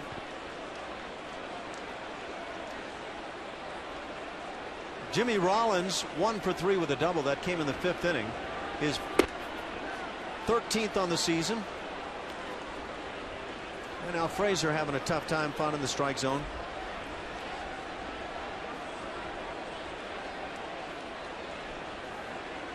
What a player Jimmy Rollins has been through the years for these Phillies. There's a strike. Left-hander Darren Oliver now loosening for the Blue Jays. So Jason Frazier, it would appear, probably has a 1-inning assignment. Yeah, you've got some lefties coming up for the Phillies in the middle of the lineup. That's why they wanted to get that number 9 hitter. Jimmy Rollins taps one. It rolls foul at the last moment to Cooper. Rollins was the National League MVP back in 2007. Not a big guy at all, but in that season he had 30 home runs, drove in 94, stole 41 bases. Oh, by the way, had 38 doubles and 20 triples. What a season. Wow. 2020. Yeah. That sounds like a Ryan Sandberg type of year. Yes, it does. When Ryan won the MVP in 1984 for Cubs. 20 doubles, triples, homers, and stolen bases. Did you just go Harry Carey a little bit when you said Cubs? You don't want me to do the Harry Carey. I'm good with it. Changeup grounded past Cooper. Right there is Jansen to feed Frazier alertly at the bag. Nice play. 4th one to retire Jimmy Rollins. And the Blue Jays with Jason Frazier get through the 7th inning. That bullpen has been effective for the Blue Jays this evening.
The Phillies. You can check us out here on Sportsnet for the pregame with Jamie and Zani. 12:30 start right there. A couple of great pitchers on the hill. Ricky Romero against Cliff Lee. And don't forget that you can follow every pitch of Blue Jays action from anywhere with Sportsnet's live tracker. Visit sportsnet.ca/live tracker every game this season. And Ricky Romero would appear to be ready for tomorrow's action. The Blue Jays lead it 3-0 here. As we go to the bottom of the 7th inning, David Cooper 0 for 2 on the night standing in. And Vance Worley still on the hill for the Phillies. Again, he has allowed the 3 runs. One of those coming with 2 outs, back-to-back doubles by Rajai Davis and Brett Lawrie in the 3rd inning. That was the earned run. A couple of unearned runs in the 4th inning. Otherwise, Worley is in a 1-0 game. Yeah, pitching brilliant baseball into the 7th inning. Still under 100 pitches. That changeup got away. He makes pitches when he has to. Gets guys on. He knows how to get out of trouble. And he has been dotting that inside corner to those lefties. He had some funny splits when this game started. When it started, he had 54 innings pitched. He had given up 54 hits, and he had 54 strikeouts.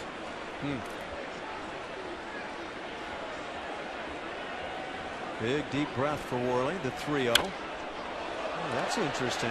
3-0 pitch, and David Cooper has the green light. Had a good swing, but a pitch that all you could do with is hit it the other way. Yeah, and he's been doing that. Yeah. Pitchers have stayed away from him for the most part. And he has obliged them by just hitting the ball the other way. He's also hit a couple of home runs to left field. Now he gets one up and more through the plate as he hits it in the air to center field. Easy for Victorino.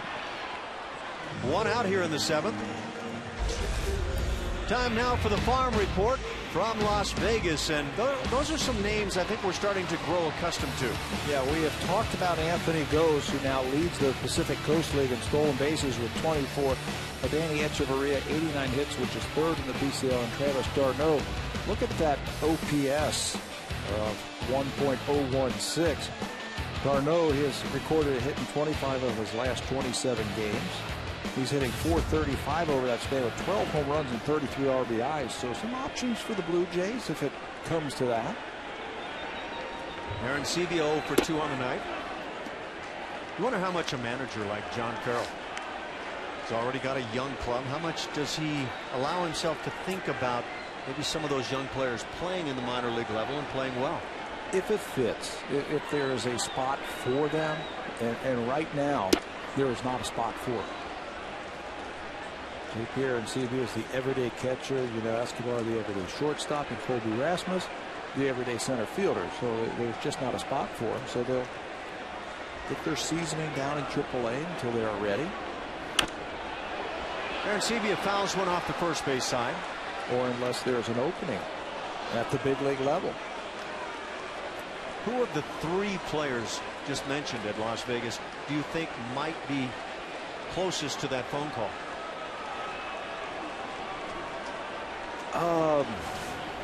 Gosh, everything that we've heard about them, they're all pretty good. Yeah. But it's hard to say like who the closest is, because again, where they play, they're not going to play unless there's an opening here. From all the reports that we hear from scouts and from people who have watched that team, that they can all play in the big leagues. And Sevilla slams one on the line to center field. Backing into it is Victorino, and he might have gotten fooled on this ball.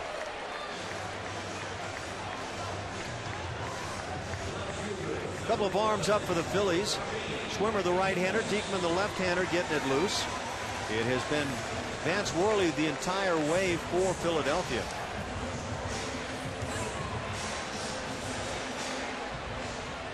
Charlie Manuel has seen his right-hander pitch very well. The defense has betrayed this evening, and the bats have been very quiet against the Blue Jays bullpen. Rajay Davis has reached both plate appearances. Swings and fouls it back, doubling, and again with 2 outs in the 3rd inning, chased home by another 2-out double by Brett Lawrie. The first run for the Blue Jays, the only earned run against Worley. He has also drawn a walk and stolen a base. Grounds one 3rd base side, drawn in, and right there is Fontenot to make the play. The Blue Jays go down quietly, 1-2-3 in the 7th inning, as Vance Worley continues to do a terrific job for Philadelphia. Darren Oliver coming on for the Blue Jays in the 8th.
Budweiser. Why not grab some buds? Please enjoy responsibly. Fourth inning, the Blue Jays have a 2-0 lead. They have a runner at third base in less than 2 outs. The infield is back to smart play tonight. You know, Escobar just gets the ball and keeps it in the middle of the diamond. That's an easy RBI. And a big run for the Blue Jays as Encarnacion scores the run. Escobar picks up his 19th RBI. Smart to keep the ball in the middle of the diamond. So the Blue Jays turn to the bullpen once again. It's their 5th pitcher of the night, 41-year-old left-hander Darren Oliver. You've got a lefty in Juan Pierre, and you've got Jim Thome coming up this inning schedule. So you got to bring in Darren Oliver. What a job he has done in his 25 games this year. Forget about the record 0-2. The earned run average and the batting average against has been superb. He has just moved the ball around the strike zone. Darren Oliver has been doing this for years and years. Laz Diaz and him have a laugh as he makes his way in. Always want to know what a guy says in a situation like that. You're lucky you're not behind the plate tonight. I'm going to be throwing the ball right on the corner. He's done a lot of that this season. Boy, this guy has been one of the heart and soul guys of this Blue Jays bullpen. Doesn't throw as hard as he used to, but he's savvy. He understands his strengths, batter's weaknesses. Juan Pierre tries to bunt his way on. Talk about the bullpen getting it done tonight. Drew Hutcherson hurting his elbow to start in that first inning, and then the other guys come on, and boy, it's been immaculate. Aaron Laffey for an inning at third. This after just a couple of days ago, Aaron Laffey gave the Blue Jays 3 innings out of the bullpen. Carlos Villanueva has been great. 4 innings. And if the Blue Jays can hold on and win it, he will probably get the win. Just the 4th hit of the night for the Phillies as Juan Pierre leads it off, lining one into center field.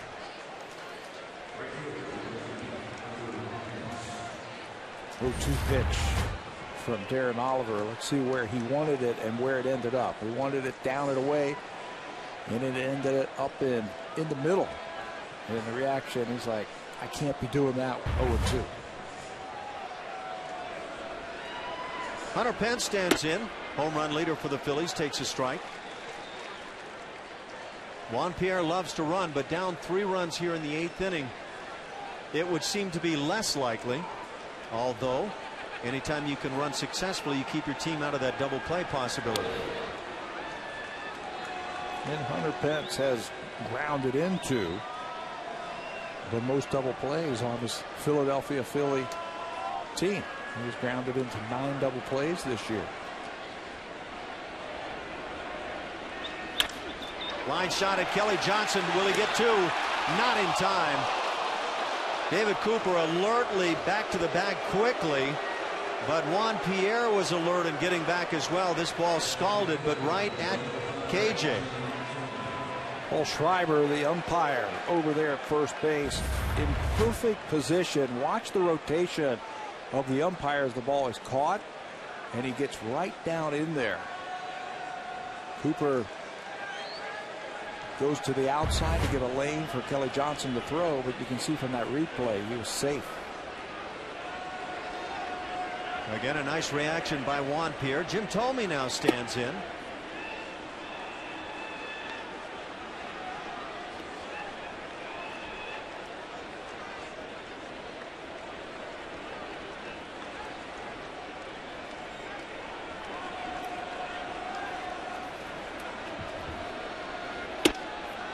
There's the inside corner to even the count. Darren Oliver's numbers will tell you he's not necessarily a whole lot more effective against lefties or righties. He's just simply been effective on the course of the season. Not one of those guys who slings it from the side that will just bury left-hand hitters. But he just knows how to pitch. Yes. He's got 3 different pitches that he can get over, and he pitches a lot with his brain. He's very smart. Feels like if a guy is leaning out over the plate, he can push him back, or if he's looking for something inside, he crosses him up and throws him the breaking ball away.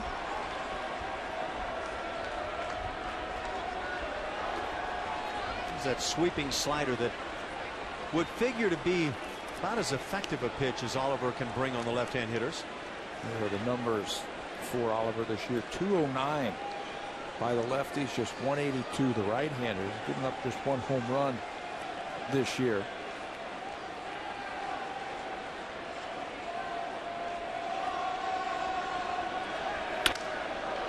Ball hit in the air to center field.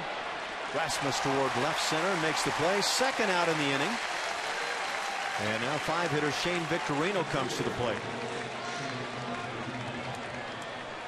Well, a couple of balls hit pretty well by Philadelphia, but both outs as Pence lines to second and Tomey lines to left center field a bit.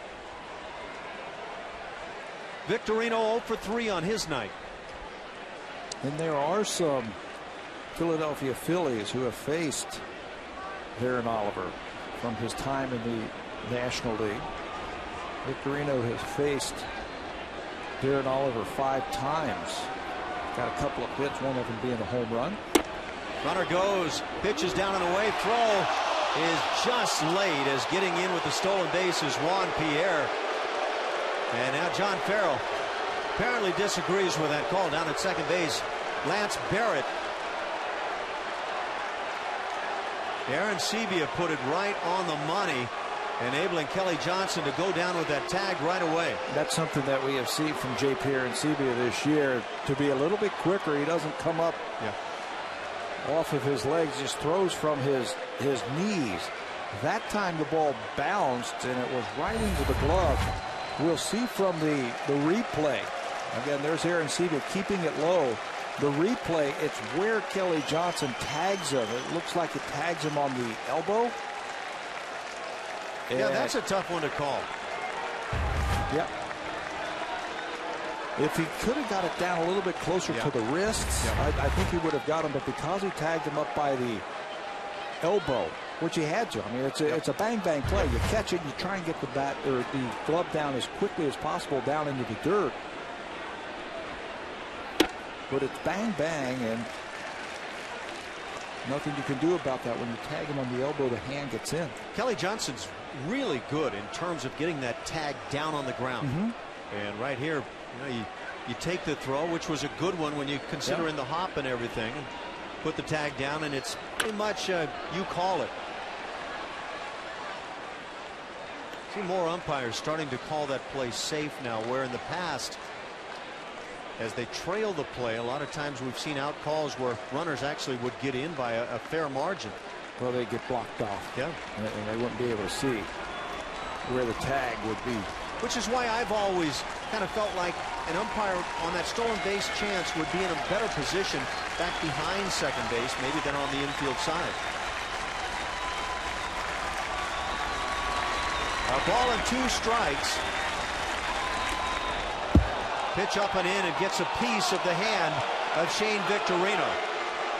So that puts 2 runners aboard, and now the 6th spot. It is Brian Schneider who picked it up for Carlos Ruiz, will represent the tying run. Trying to back him off the plate. It looks like he cuts that ball on the inner half, and Victorino just ricochets off his wrist. He turns into the ball. Now that's not the correct way to take that pitch. You'd like to turn away from the mound. That's when you get it in the shoulder, because the arms are exposed on the inner half. You also expose your face when you open up. Runners go, and the throw goes to second, and safe again is the call, as Yunel Escobar this time takes the throw, applies the tag on Shane Victorino, so the Phillies pull off a double steal. And John Farrell is livid this time. I don't know if he's going to stick around after this one. You got to be kidding me. The first one we felt we got him, and now a second straight save call.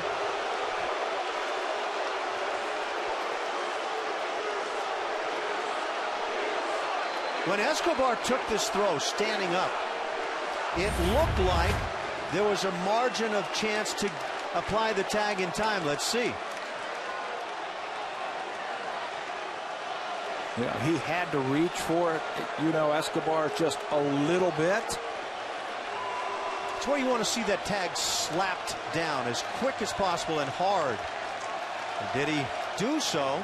He actually left his feet to try and catch that. Really Watch the hands of Victorino. He's in the bag right there. Yeah, that's another bang play at the bag, and I'm not sure there is a necessarily right or wrong call. Count is 1-1 now. Brian Schneider at the plate, left-hand hitter. Shift is on for Schneider, who is a dead pull hitter. There it is, 3 infielders on the right side of the infield. That's a strike. So 1-2 as Oliver gets in front.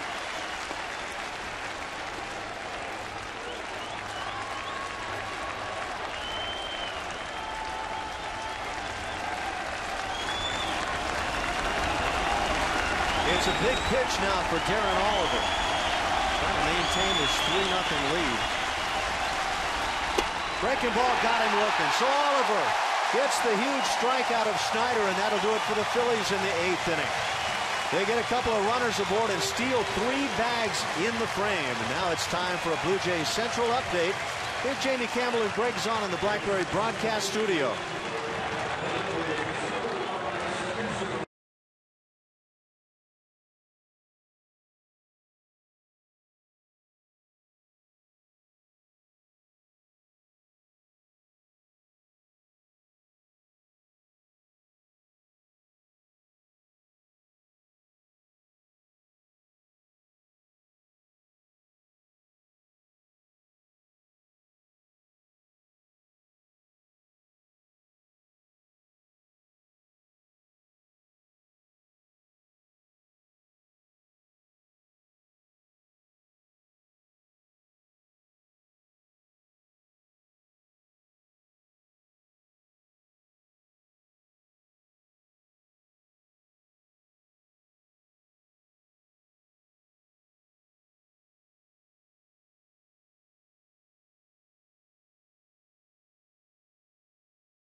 Sleep where the Blue Jays play.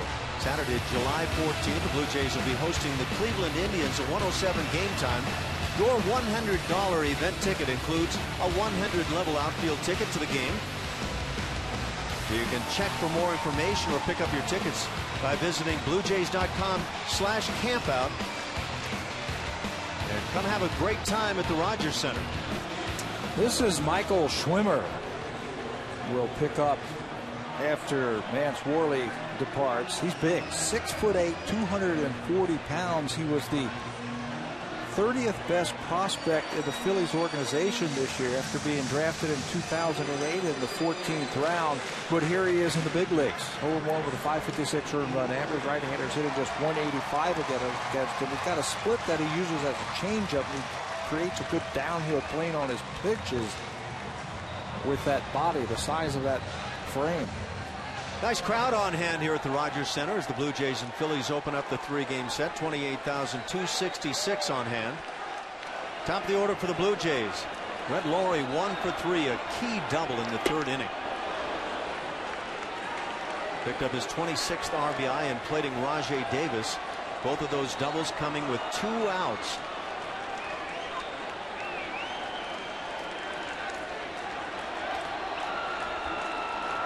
For Vance Worley, 1 earned run over his 7 innings of work, and yet he stands to lose it.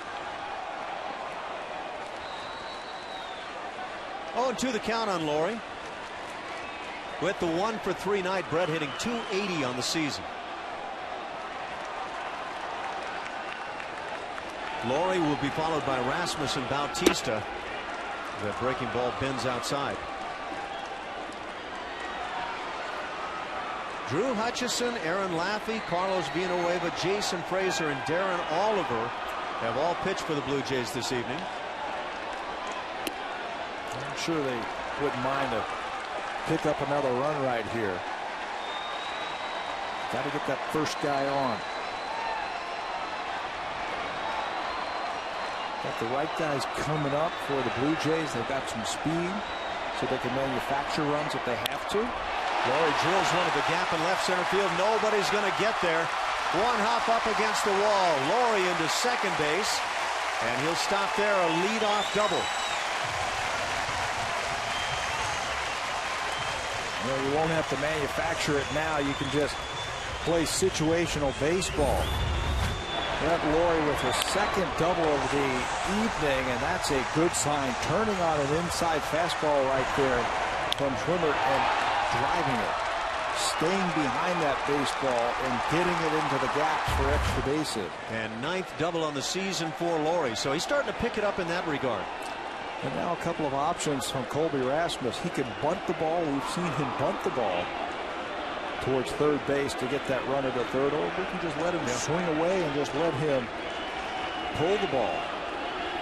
He's such a good pull hitter that with all the power he presents, John Farrell probably would prefer to let him just go ahead and get his hacks. If he's right on top of the plate, which he is, and he gets the head of that bat out, he'll be fine. Third baseman Mike Fontenot has to play near that bag in the event that Laurie decides to take off running.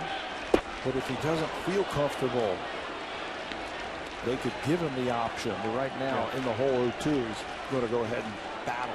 That was a tough slider down and in. It starts looking like a fastball on the inside edge, something you could pull, and before you know it, it's diving back toward that back foot. Yeah, you start to swing, and all of a sudden the ball's moving. Same pitch. He's been good, though, at that pitch, that slider, laying off of it. There's just no history between these two. Well, you can bet John Farrell and the Blue Jays would love to get this insurance run here in the 8th inning.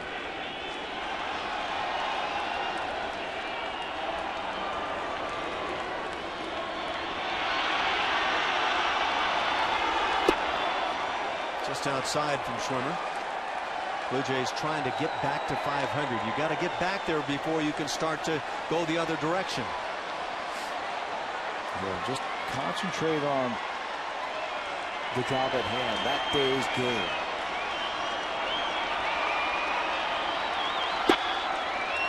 Looked like a changeup that floated away. Got a split that he will use as a changeup. Floats and then drops when it gets towards the plate. Rasmus 0 for 3 on his night. He struck out once against Worley. Runner goes. Slider got him swinging. Throw to third. And Laurie has been thrown out. So a strike him out, throw him out, double play. And so what starts as a very promising 8th inning for the Blue Jays with that double by Laurie suddenly now has 2 outs and nobody on base.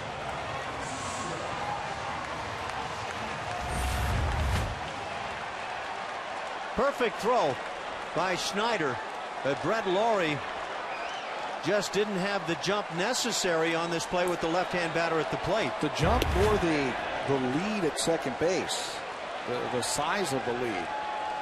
And with an open throwing lane with a left-handed batter up there, Schneider throws him out. That's Mike Fontenot who gets there. Laurie tries that slide and stand up to try and throw off the timing. So Carlos Ruiz threw out Jose Bautista trying to steal second back in the first inning, and now it's Brian Schneider who gets Brett Laurie. Jose Bautista slams one to left center field, not enough, as moving into the gap is Juan Pierre to make the play, and the Blue Jays send just 3 to the plate in this 8th inning. So they'll go to the 9th inning with a save opportunity, as Casey Jansen will be that guy coming on to shut it down for the Blue Jays.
With a 3-0 lead, the Toronto Blue Jays try to shut it down in the 9th inning, and they do that with their closer, Casey Jansen. A perfect 5 for 5 since assuming the role as closer. 5 for 6 this season, but 5 for 5 since coming over and becoming the closer.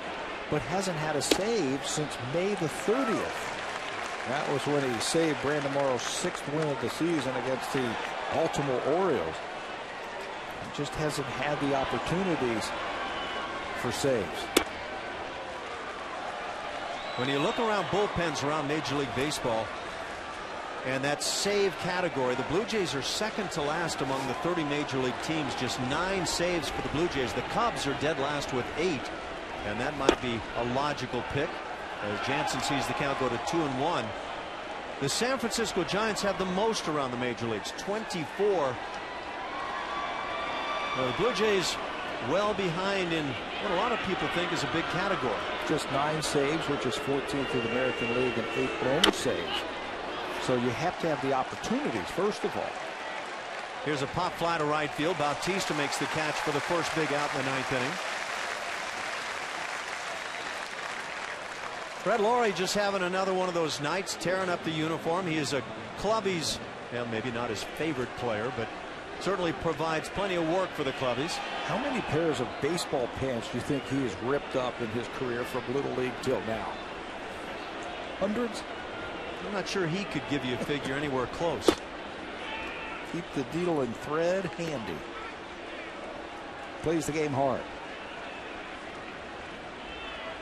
Mike Fontenot, 8-hitter for these Phillies, 0 for 3 on the night. Takes a perfectly spotted fastball on the outside edge at the knees. 1-1 the count. Again, it was Fontenot defensively yielding a couple of unearned runs because of a bad throw in the 4th inning. Jansen finds the outside black. It's 1-2. Placido Polanco has grabbed the bat, and he will most likely pinch hit for Michael Martinez. Here's a ground ball up the middle. Kelly Johnson backhands, jumps, throws, and not in time. Good speed by Fontenot to beat it out. And now for a preview of what's coming up on Connected, here's Rob Falls and Jamie Thomas.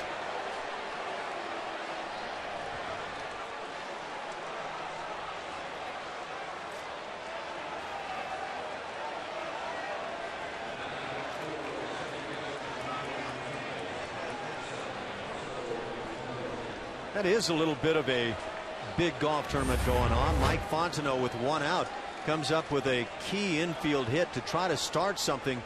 Terrific play by Kelly Johnson. It's accurate, but it's tough to get a throw over to first base when full momentum towards center field, and you have to stretch out and make that catch and then throw. Placido Polanco at the plate. Veteran right-hand hitter takes a strike.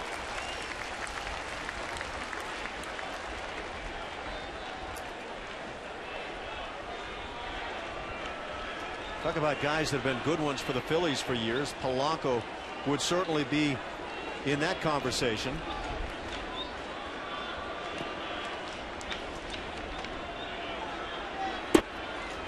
Good bender at the knees. 0-2 the count. Polanco now 36 years of age. Another one of the fine Dominican players that have come along. Guy was drafted as late as the 19th round by the Cardinals back in '94. Two-time All-Star. He was a Silver Slugger Award winner in the American League. Ball hit on the ground is short. Escobar to Johnson, and they can't get the throw off as a hard slide by Fontenot disrupts the possibility there. And so now Casey Jansen has to get another out in another fashion. Ball just wasn't hit hard enough by Polanco. To the shortstop, bouncing high. Escobar does everything he can. So does Kelly Johnson, but a good job by Fontenot to take the back leg of Kelly Johnson out. Just cannot make the throw. Looked like if Kelly Johnson had been able to get a throw off, which he wasn't with that hard slide, that possibly he makes it close at first. This is going to do it, though. Towering fly ball shallow to center. Colby Rasmus is right there and puts it away. and the Blue Jays put away game 1 here against the Phillies. Casey Jansen closes out a perfect 6th straight save now, as he has been terrific. The Blue Jays outfielders having some fun together, and Blue Jays are back to 500 as they pick up this win against the Philadelphia Phillies, who have now lost 10 of their last 13. You know, it's been a tough week for the Blue Jays injury-wise. Just 2/3 of an inning from Drew Hutcherson. The bullpen picks him up tonight to get the win. They get the shutout, and then some timely hitting by the Blue Jays, and they needed this win after the Washington series. Blue Jays win it 3-0 as they have a nice night for John Farrell and company. Stay tuned for Connected. Thanks for joining us. Tomorrow, it's Cliff Lee against Ricky Romero.